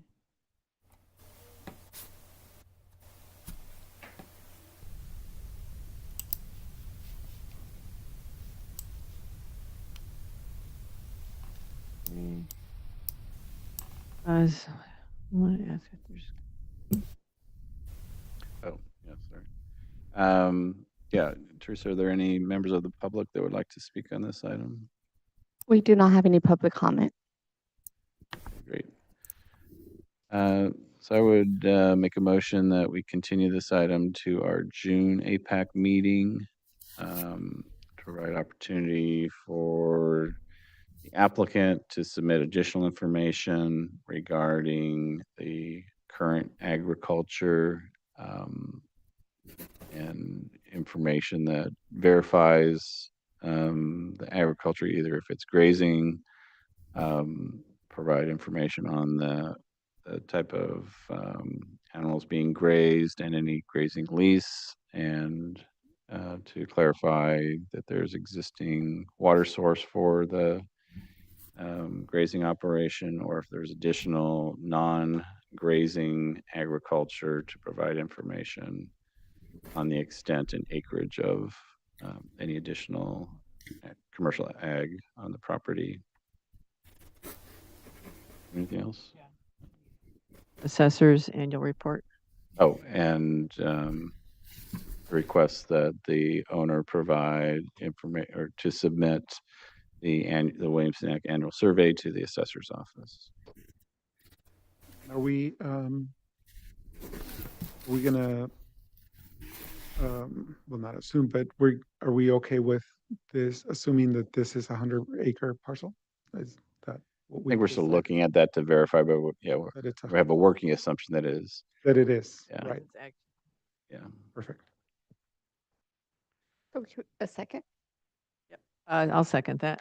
Okay, and we'll do a motion. Sergio Ricardo, Aye. Stephanie Stark, Aye. David Lackey, Aye. Alex, Aye. and then Royce Larson. Aye. The vote carries 5-0. Great. All right. Thank you, Adam. Sorry we put a lot, a lot of conveying information to the applicants, but I appreciate your time here. No, thank you guys for your time. Appreciate the feedback. Okay, great. So let's move on to item number 4, Fields LLC grading. Kevin De Los Santos is the planner. This is contract 94 AP007. It's a site off of Highway 135, north of Los Alamos. And primarily, I believe it's a cannabis operation, and they're coming in for some, they applied and for a grading permit for improvements throughout the site, and so they're before us for review. Yeah, you want to give us a quick overview, Kevin? Hi, can you guys hear me? This is Gwen Baylor. Oh, hi, Gwen. Hi, Kevin's out, so I'm covering for him, and I'm pretty familiar with this site. So the applicant is requesting grading to support their cannabis operation. Specifically, they're working on improving their driveway, which is leading to their existing permitted cannabis operation, which is cultivation and processing. And Capono's on, who is the agent, and can fill in anything else you guys want to know. Okay, great. Thank you. And yeah, if the agent wanted to provide any more context, that'd be great. Hello, good morning. My name is Capono. I am agent for the applicant Fields LLC. This project has been in cannabis cultivation for some time. There are some existing approved building permits that have to do with the processing on site, which is identified as building number 5, processing, manufacturing, storage, distribution on the sheet on screen. All of these are already permitted. Funny story, in the county of Santa Barbara, you can't issue a grading permit for the driveway that leads to the processing building without cut and fill calculations being on the land use permit. This particular project has a few existing cannabis LUPs and a handful of revisions. So really, this is just to bring this property and all the paperwork into order so that the nice farmer can grow his crop and dry it on site, keep trips down, use the drying barn for what it was built for. Don't want to take up too much of your time, but if you have any more questions, I'm at your service. Yeah, maybe just to, I know this is in the packet, but just since it's at the top of one of my questions, just to confirm how many acres of cannabis production are on site? So currently, the sheet that you're looking at, north is at the bottom of the sheet. Artifact of just how this thing got permitted. So north is at the bottom. So the on the right-hand side, that is the west field where it says existing outdoor cultivation. That whole thing is in cultivation right now. In the east field, where that dry creek is, that will be brought into production very soon. There is a restoration plan being worked out. It got approved by Sacramento, but that's not part of what we're talking about here today. I believe the description is accurate in that we are looking at, I apologize.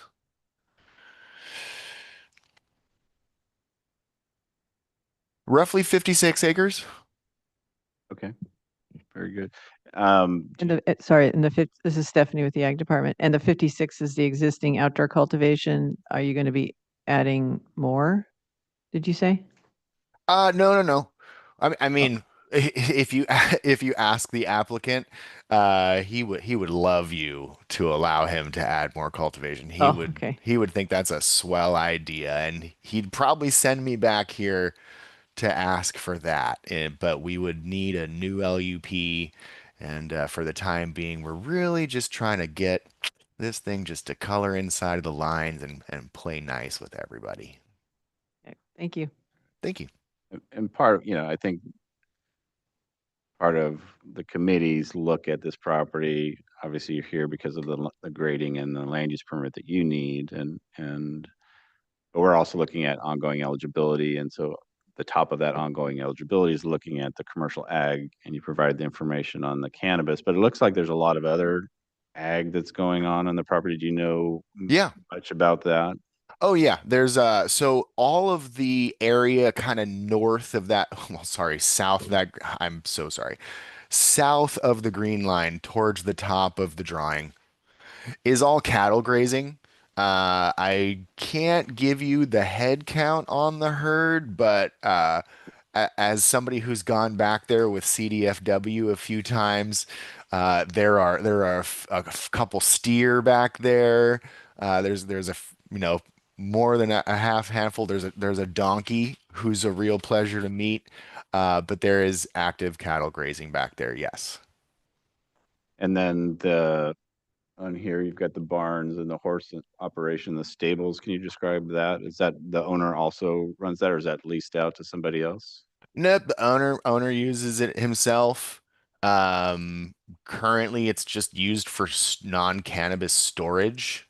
If the owner had his druthers, he would love to convert those as well. But again, that would be in a future LUP. But the intent of the property is to grow a crop, dry it on site so you don't have to pay shipping costs, you don't have to pay transportation costs.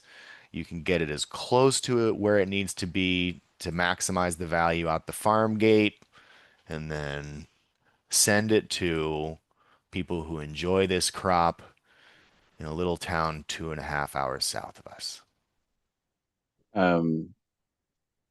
And I know that when the cannabis ordinance first got approved, and this was, I recall, one of the properties and the applications that APAC reviewed, and on your map there, I guess in the middle area, just to the left and north of the track, is a lot of the existing farm worker housing. And do you know how many employees of the cannabis operation are housed on the site? I don't have I think it's in the original LUP, which I don't have in front of me right now. But they don't rent these out to people. These are farm workers who are staying there. Yeah. Like FLCs who need to come in and stay someplace for a few days. Yeah.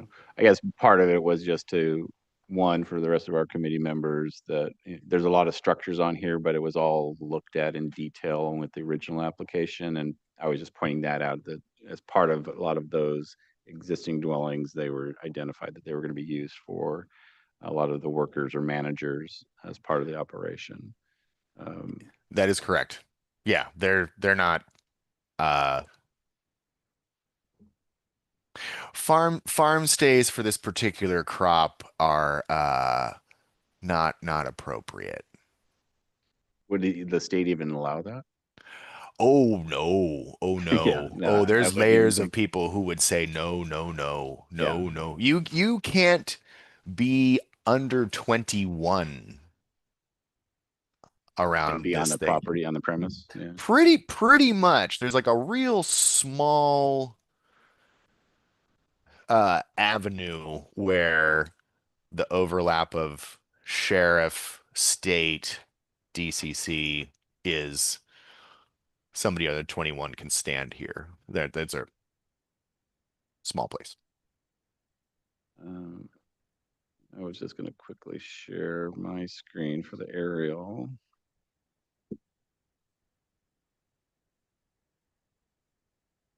And thank you for pointing out that these structures have been reviewed in the past, and approved. Yeah, I mean, it's just a lot of, even just, dusting off my brain cells and saying, oh yeah, I remember we talked about and looked at those, but, Yep.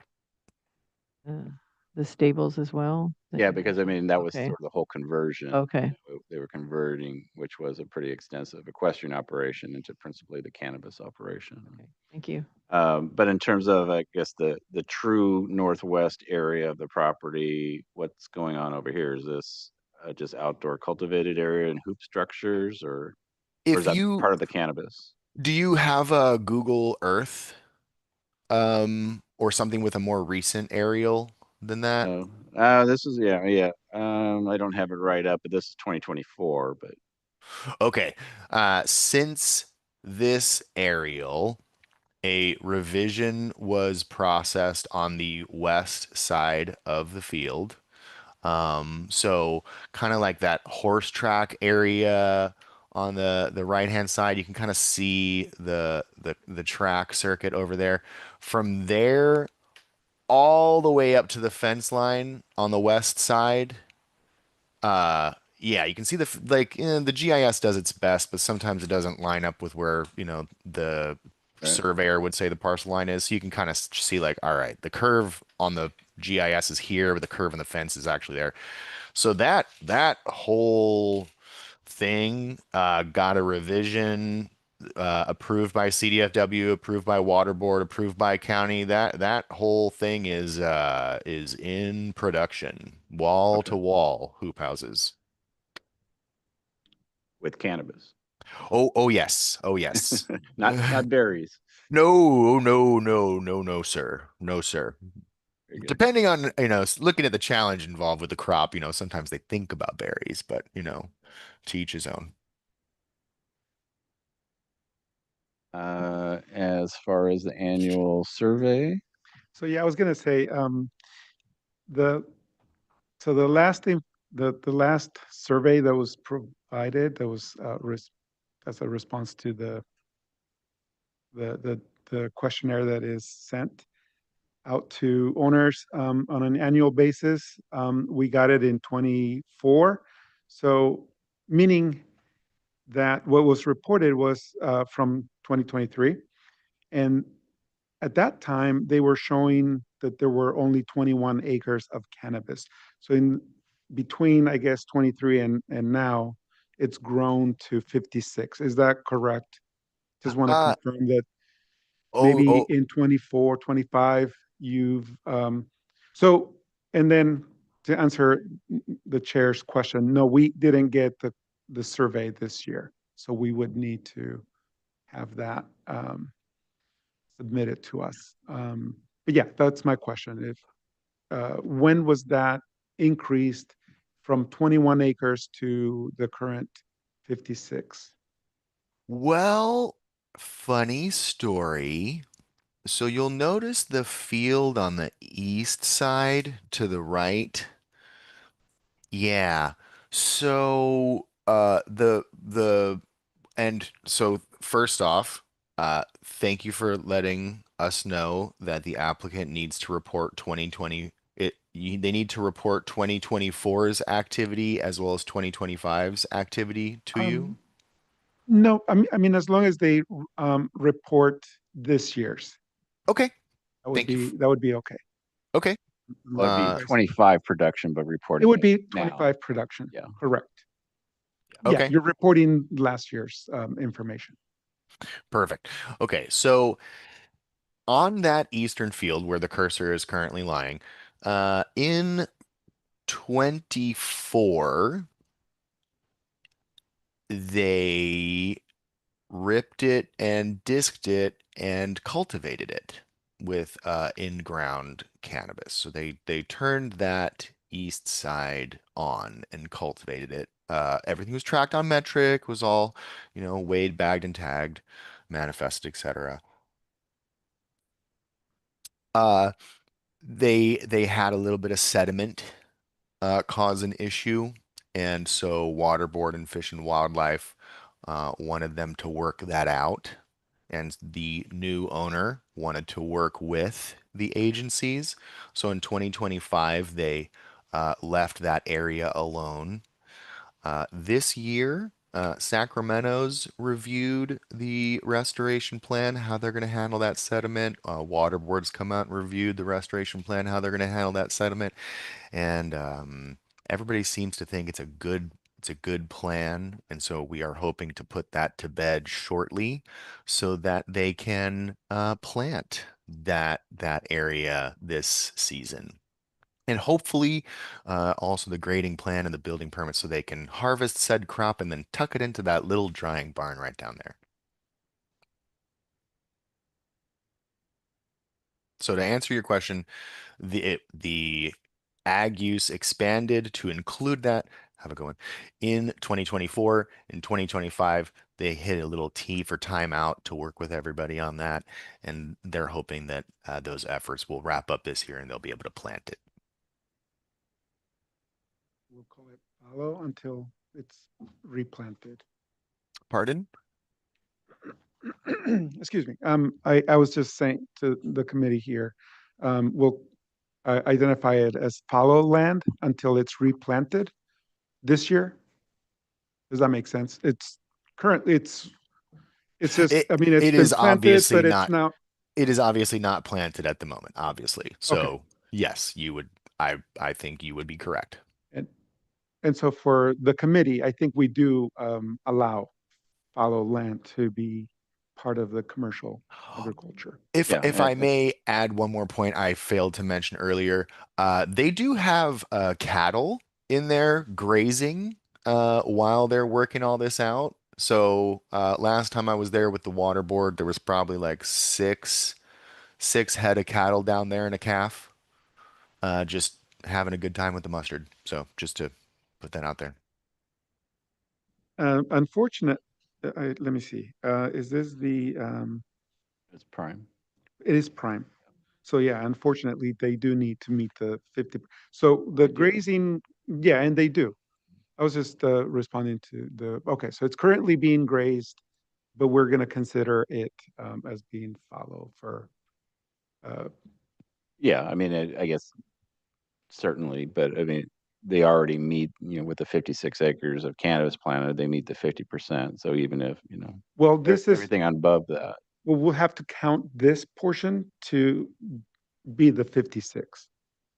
'Cause they had 21 before, and with this portion, now they have the 56. Is that correct? Do I have it right? Are you counting, you're counting this as being part of the 56 acres, correct? I would rather give me a couple seconds with Google Earth to just map this out real quick so that I've got some certainty.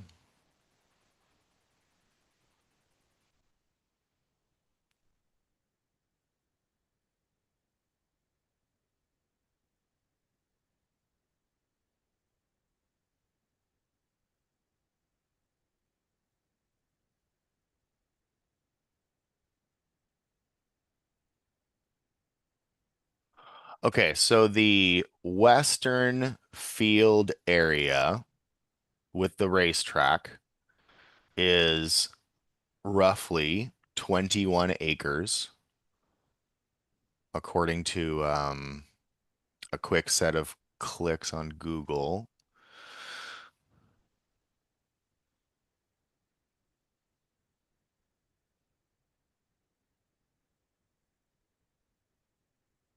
The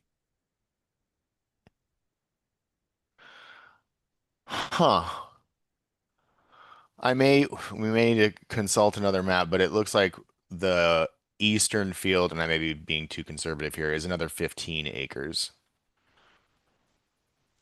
So it's like 35 between the two.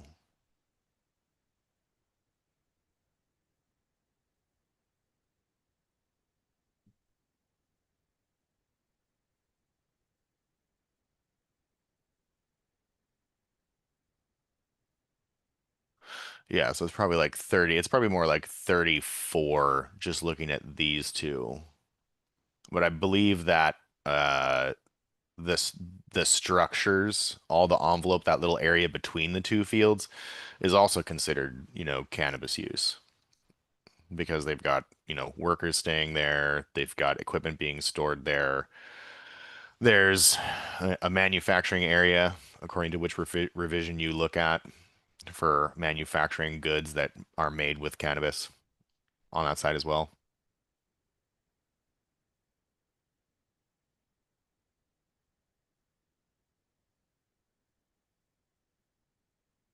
So does that impede the project in some way?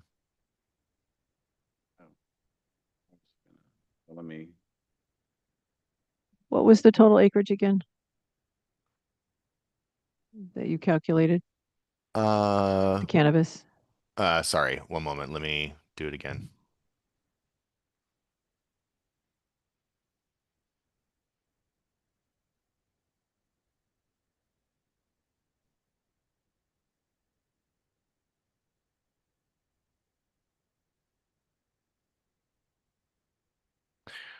$20.4 Hmm.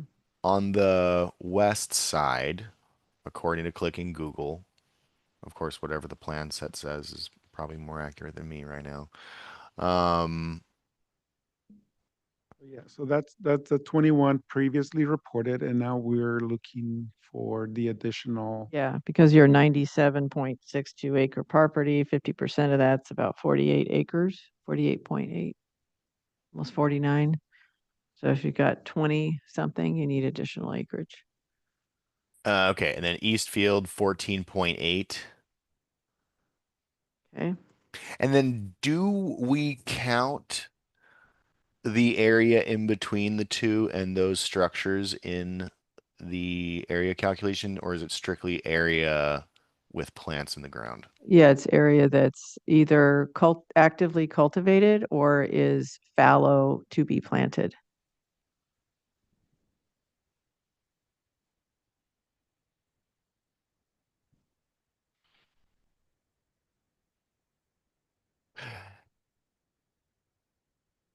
Does the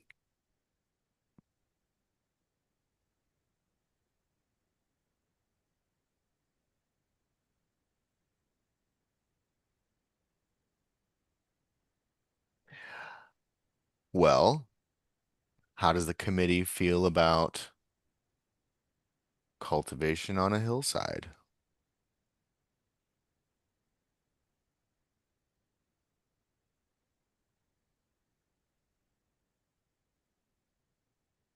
Cultivation of something other than cannabis, or? No, no, no. Well, I mean, in order to grow cannabis legally, which is the reason I'm here, they've got to get additional permitting from the county. Perhaps they could take some of that acreage and some of the existing approved acreage and move it elsewhere on site, um, where they've currently got cattle grazing. They could also grow conventional crops up there as well. Right. Either one. Yeah. We just don't count the cattle grazing area into the production ag calculation. Well, let me ask you this. And this is a question for this may be a question for planning. If they wanted to grow berries in a hoop like all the other berry guys on top of that hill that's south of the processing area, um, what kind of permits do they need to just grow berries under a hoop up there? So depending on the area of hoop structures, it could be exempt. So we'd have to look at the hoop ordinance and see what thresholds and what area was going to be cultivated, but cultivating berries by themselves wouldn't require any permitting from planning. So we could look at the hoops and see if a Okay. permit is needed. There's like different tiers of permit requirements. Yeah, because the applicant comes, they're true blue ag through and through, and he wants to grow stuff all over this place. And I was like, well, look at other crops that grow in the area. You want to talk to people who grow stuff around here, but if it's conventional ag, conventional crop, depending on, of course, thresholds, planning discretion, etc., you could probably just throw hoops up there on the top of that. Of course, you can't have any light leaks at night. Like, let's be serious here. You can't do any of no light leaks at night, no craziness, no cannabis up there, obviously, without a permit. But would that satisfy the committee? I mean, as long as it's commercial agriculture. And so you would need like an additional like 12 acres, I think, Okay. of that to meet the 50% requirement. Do I have it? Do you guys agree?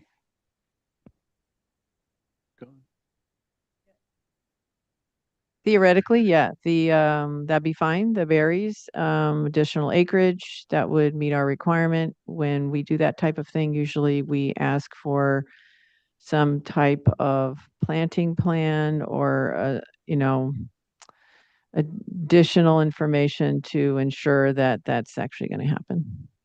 So Yeah. we Yeah, look that's for like where you're going to put it and any receipts if you're purchasing any starts or what have you to get that berry operation going. Okay. Okay. Assurances. Hmm. Purchase of the steel? Just keep in mind that you had mentioned light, that any light wouldn't be allowed in a hoop. That would turn into a greenhouse. So if you want to keep, yep, okay, you got it. 10-4. Yeah, I'm just just trying to put this thing to bed. So 12 acres of something else grown somewhere on the property, if it is not the particular crop currently there, subject to the hoop house ordinance, grip it and rip it. I'm pretty sure I can sell that to the applicant. Yeah, I'm coming up with the 12 because I'm taking 21, the existing 21 plus the 15 that we are considering as follow.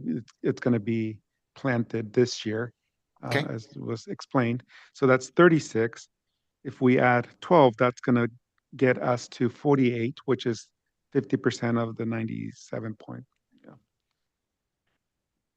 The new Yeah, and I owner don't would. know if there's any opportunity within, that, I guess, red area where the stables and everything, the equestrian operation, I don't know if it's kind of just either because of regulation or just need and use that it's really just cannabis support. And I don't know if within those areas, if there's any area, that you could plant with other, row crops or something like that. I mean, it doesn't have to be hoops, but it just has to be, we're looking at something that is a commercial agricultural commodity that's normally, found in wholesale ag markets, not, somebody earlier mentioned bees, and at least we don't look at bees as qualifying as commercial ag production or, small little lavender plots. Yeah, I imagine like an apiary or something like that wouldn't satisfy. I would say like for operational efficiency and considering like again how many people suddenly get involved when the crop is this particular one, keeping that little center area free of misunderstandings Right. will You get just different users and Yep. just creates more management conflicts. Oh, sir, yes, sir. And boy, oh boy, does sheriff not like that. So we're just gonna not kick that hornets, not kick that bees. No, we're gonna leave that little apiary alone. I think the easiest way to satisfy everybody is throw some crops up on that hill. You don't, sorry. I'm gonna have a conversation, but it should be a public conversation. I was just gonna say, I would defer to, because normally on the Williamson Act survey, we want to support the assessor, and particularly if there's been like gross violators and it's been, 6 to 10 years and they haven't submitted we may continue the item before us until that's submitted, but are you comfortable if we were to bifurcate, take action on the land use permit and continue with the caveat that, we're requesting that they submit that annual survey, and then if we take a separate motion to continue for ongoing eligibility with the planting plan? Yeah, I'm comfortable with that, especially, it sounds like the only difference today versus when we last received the timing. It's just that, that 15 acre that is being Might be a little larger than 15, I'd say, but a little larger than 15. yeah, like a couple of acres larger. So I guess They have to, we need to meet 50% production, so it doesn't need to be exactly 12. It could be a little bit less than that, I guess. I guess just on that to clarify, so you're working with the water board, and right here it's showing this dry creek setback. Is there going to be some type of drainage setback that's not going to be plantable? No. So, there's an earlier version of this approved plan where that dry creek setback doesn't exist, and that kind of added to the problem. What has been worked out with Water Board and Fish and Wildlife is restoring the creek, but not there, because it kind of makes it real hard to farm the crop when you've got a creek running through the middle of your field. So that's gonna get realigned, and that's the specific. Exactly how that gets realigned is what Sacramento Fish and Wildlife, Water Board, County, um, EIEIO are all working out Right. on how to Okay.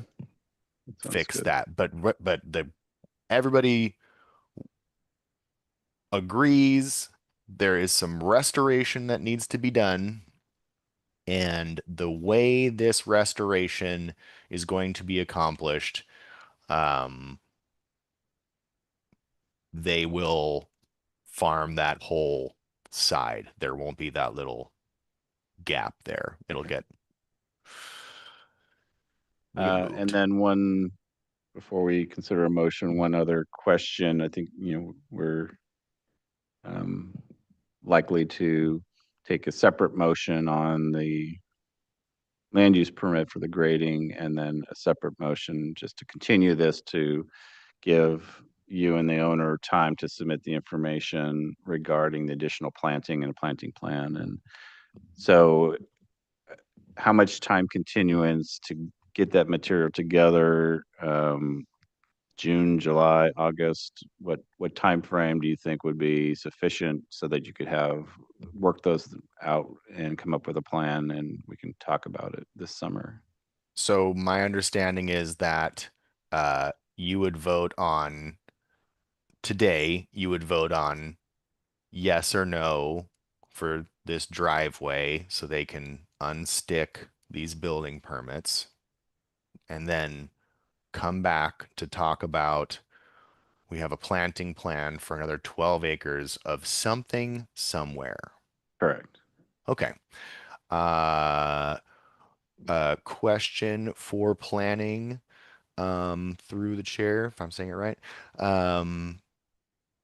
Do you know offhand any thresholds for the hoop house, or do you have a time frame on when you think you'd be able to is it linked to like percentage of parcel? Is it it needs to be Capano, I can send you some information right after this meeting. I have the ordinance up. I don't think it's linked to the percentage of the parcel. It's just like a square foot area, maybe 20,000 square feet. Yeah, so I'll send you the ordinance. okay. All right, we'll take a look at that. All right, if we can't hoop up 12 acres, then when we need to plant 12 acres somewhere, then so be it. I think you can actually. I think it also has to do with the height and slope. So there's a few different criteria, but we can look at that together. Okay, cool. What do you think? We could figure it out in 60 days, 30 days, 90 days? Like, how much pressure are you guys under? Well, we're not, I mean, why don't we shoot for July as a starting point, and then we could, if needed, we can then, continue it into August but we don't want to get it too far out because it needs to be timely. We want to address it, but if July works for you, then we can put that in our motion. Okay. Okay, great. Yeah, and then we can always let planning know ahead of time, so we're not being that guy. Right. Cool. So before we consider a motion, is there any members of the public that would like to speak on this item? So let's see, if you're online and wish to speak on this item, please raise your hand. I'm not seeing any public comment. No public comment. Great. So we have a series of motions. So I think the first one would be to take a motion to bifurcate the action on review of the land use permit for the grading separately from the ongoing eligibility of the contract. That would be the motion. Second the motion. Then we'll do roll call. Sergio Ricardo, Aye. Stephanie Stark, Aye. David Lackey, Aye. Alex, Aye. and then Royce Larson. Aye. Then vote carries 5-0. Okay, great, thank you. And then the second motion will be in regarding to the land use permit application for the grading. I would make a motion that the APAC find the application consistent with the uniform rules on its face. Second that motion. Then we'll do roll call. Sergio Ricardo, Aye. Stephanie Stark, Aye. David Lackey, Aye. Alex, Aye. and then Royce Larson. Aye. Then vote carries 5-0. And then our third motion would be to continue consideration of ongoing eligibility for contract 94 AP 007 to our July meeting to provide opportunity for the landowner and applicant to submit a business plan and planting plan to comply with the commercial ag production requirements for prime contracts. And edit that or amend that to also include the reports for the assessor's office for 2024, 25, and 26. Yes, so add that to that the applicant or that the owner submit the annual Williamson Ag Survey questionnaire to the assessor's office. Great, thank you. I'll second. Okay. We'll do roll call. Sergio Ricardo, Aye. Stephanie Stark, Aye. David Lackey, Aye. Alex, Aye. and then Royce Larson. Aye. And the vote carries 5-0. Okay, great. All right. Thank you, Gwen. Thank you, Capono, for your time. Thank you. And we'll Thank see you you. back here in July. Giddy up. All right. Thank you. Cheers. Move on to item number 6. So our next three, I think we've got through our regular application items. And then items 6, 7, and 8 relate to notices to appear that were sent out to various contract holders. And I'm just looking at other attendees that I don't see any representatives from any of these items. So the first one, item number 6, is consider ongoing eligibility of contract 70 AP 062 and its consistency with the uniform rules. As we may all remember, this property or this parcel is owned by Chevron USA Incorporated. The original contract had 4 different parcels, this being one of them, parcel 11. It changed ownership in 2023, and as a result, the individual ownerships were needing to get and qualify for their own contracts. The 3 parcels of the original parent contract received their own separate contract, and so there's been the board directed APAC to renew efforts to contact Chevron USA regarding their interest of remaining in the Ag Preserve program. So our committee had sent a notice to appear, challenging it with a big corporation and getting the correct context, but eventually we sent notice to appear, and I was in contact with Mr. Chris Wilson, who's one of their land use representatives out of Houston. Had a Teams meeting with him. He asked some questions about, what would be the process to get the application submitted.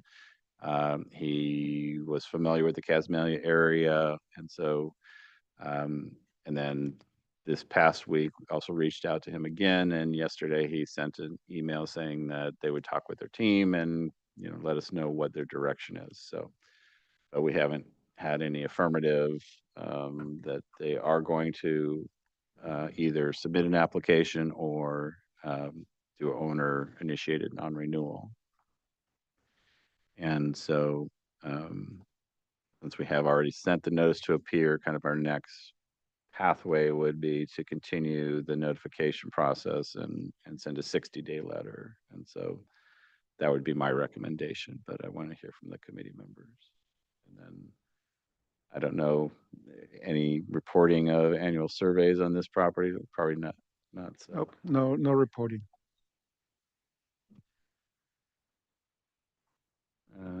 Any other comments or thoughts from committee members?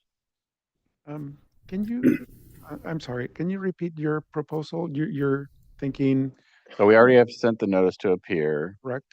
and I think our procedure, as kind of informal to formal it has been, was to then the next step send an official 60-day letter that notifies them that we're going to take action that could result in non-renewal, recommending non-renewal to the board. Yeah. And which this is, again, the process we've already been through last year. Correct. I mean, for the public record that may be listening in, we had kind of already gone through this entire process and recommended non-renewal to the board. When it did go to the Board of Supervisors, was it last year? Yeah. The board had requested, they didn't take action on the non-renewal. They requested that the APAC reach out again to Chevron and attempt to, because we had sent notice, but we didn't actually get any response or any conversations with them. And so they wanted us to reach out one more time to Chevron to see if and make them aware of the situation. So we brought the board's request to APAC, so we understood it. And in November, we took a motion to basically start the process again to send notice to appear, which we have done. And now we're at the point where we would, kind of go to that next more official notice, 60-day notice. Would take us to July. It was 11th. Yeah. It's May, July 11th. You could do August if you want to be super safe. And the reason I'm asking, Mr. Chair, is I'm just wondering if this is going to give us enough time to include it for if the non-renewal proceeds as as I think it would proceed, then do we have enough time to non-renew effective January 1, 2027? I believe so. I mean, I have the Right. 60-day letter already ready to go out Right. tomorrow. And so that would mean we would, basically potentially take action at the July meeting. We would forward that to planning and development, and that would provide them sufficient time to prepare the staff report and take it to the board. Okay. Thank you. That helps me a lot.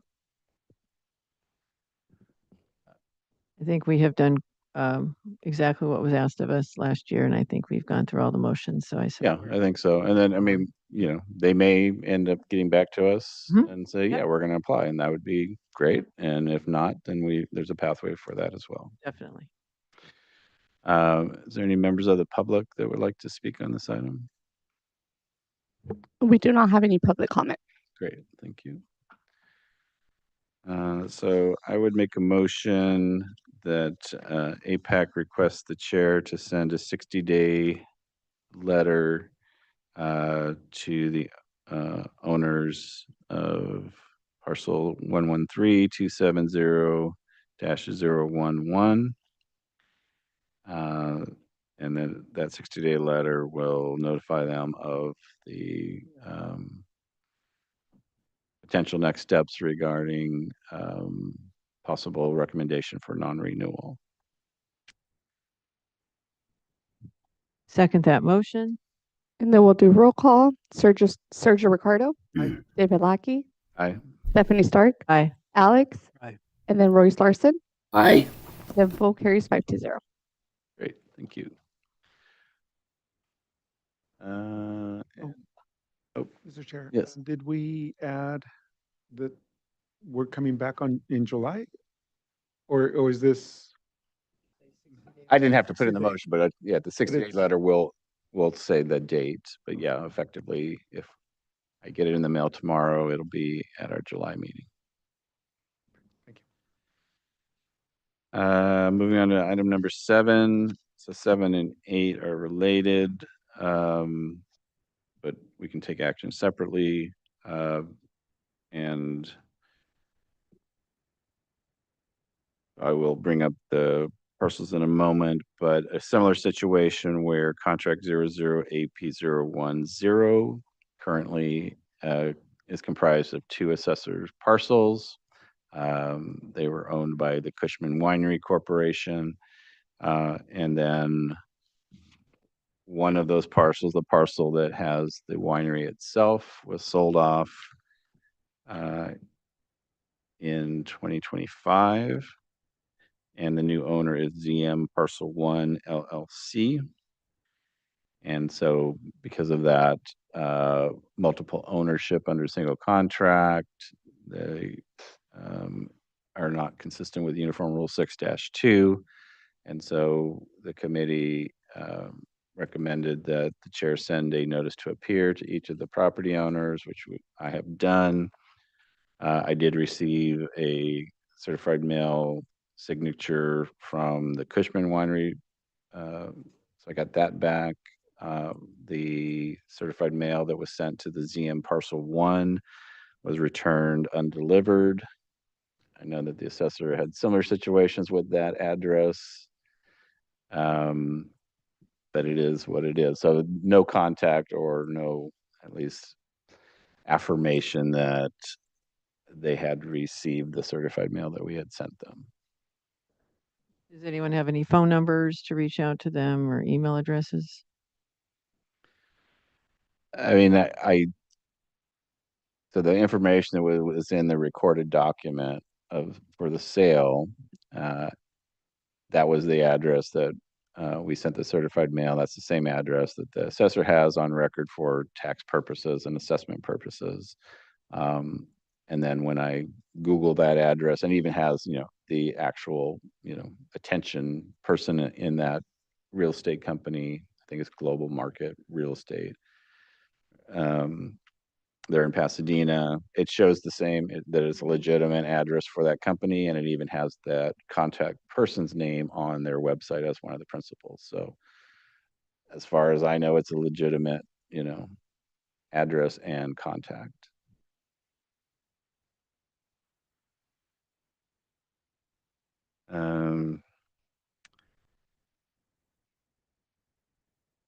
I think, we're kind of in a similar situation, is that, we sent the notice to appear, and the next step would be to send the next more formal notice as a 60-day letter.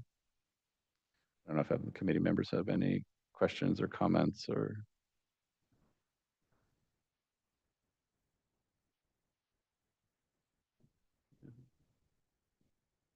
Oh, there you go. Yeah, Global Mutual Real Estate was the name. Thank you, Teresa.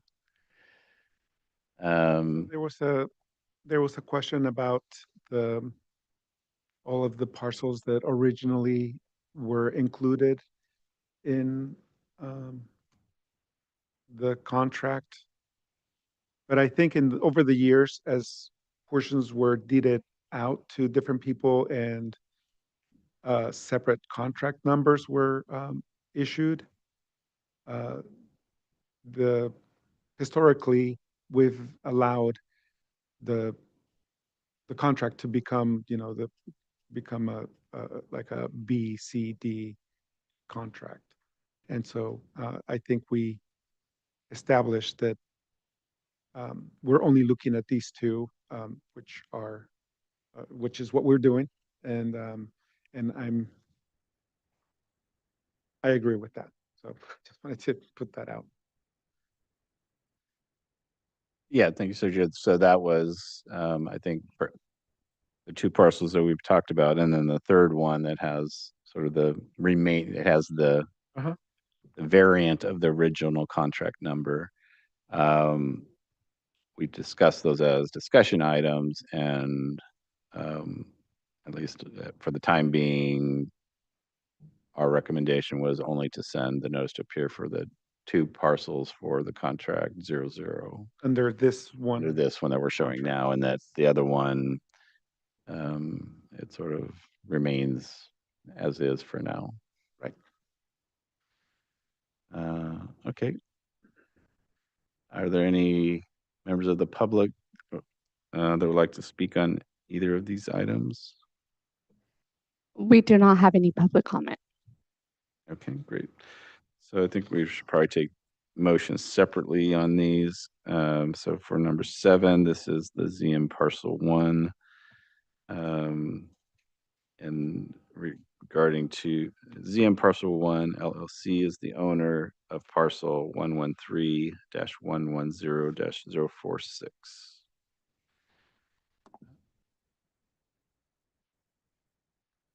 So I would make a motion that we request the chair send a 60-day letter to the owner, notifying them that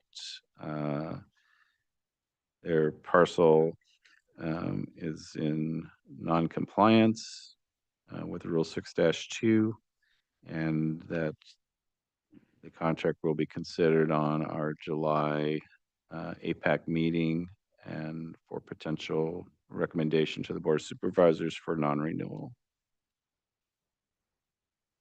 I'll second. We'll do roll call. Sergio Ricardo. Aye. Stephanie Stark.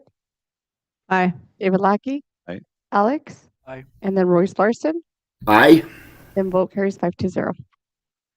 Okay, great. And then on to item number 8, motion. Again, this is contract 00AP010, but regarding parcel 133-110-040. And the motion would be for APAC to recommend that the chair send a 60-day letter to the owner of this parcel, notifying them that their parcel and contract is in non-compliance with Uniform Rule 6-2, and that it will be considered at the July APAC meeting, and one potential outcome may be a recommendation for non-renewal of the contract to the Board of Supervisors. I'll second. We'll do roll call. Sergio Ricardo. Aye. Stephanie Stark. Aye. David Lackey. Aye. Alex. Aye. And then Royce Larson. Aye. And then vote carries 5-0. All right, very good. Any reports of committee members? Gone through our regular agenda. Yeah, so I did receive the report from the month of April for recorded documents, and nothing pertaining to Ag Preserve was recorded in April. All right, and I know you're moving into your busy season, so Yeah, so there's a good chance that the assessor may not be present at the next meeting okay. in June. It's just we're going through roll close.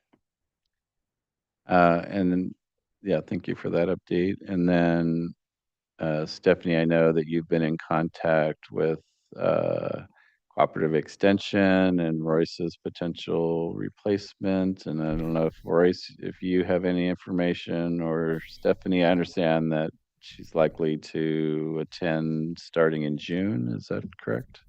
Yes, thank you. We've been in touch with Shannon Cleash, who is the executive director for the UC Cooperative Extension, including our region. So she is going to be joining us, I believe, for our June meeting. I don't know if Royce, if you have any other information or. That's all I have at this time, and she'll run it in lieu of myself. Okay. At least for the time being. She will be attending. Till one, we either get a replacement for me, or two, she makes some other arrangements. Yes. And so this is your last meeting with us today? It will be. Oh, no. I'm glad at least you were able to Help us with that. I didn't remember. Yeah, definitely. And you were such a help with that item we had earlier. Yeah. It is, Thinking outside the box. yeah, and it to me, it's a workable solution, but Yeah. so. I appreciate that. Yes. And how long have you been on the committee, Royce? Oh my gosh, it's been, I can't even remember when I started, several years ago, and then Matthew took over for a couple of years, and then I'm back again. Back So again, yeah. Yeah. And what was, I'm trying to think of. Oh, we were just talking about prior, it was Wayne Jensen. Probably. Wayne Jensen. I knew it Wayne- was a W and a J. Yeah, Wayne Jensen. yes, Many years. Yeah. many years ago, yes. Hmm. So, We're gonna miss you. Yes, thank Wait, you, Royce. well, Roy, thank all the you. Best of luck. We thank you for all your wisdom through the years. Thanks for your service. Well, I hope it helps. So, Thank you for your service. Yes, it does. Thank you.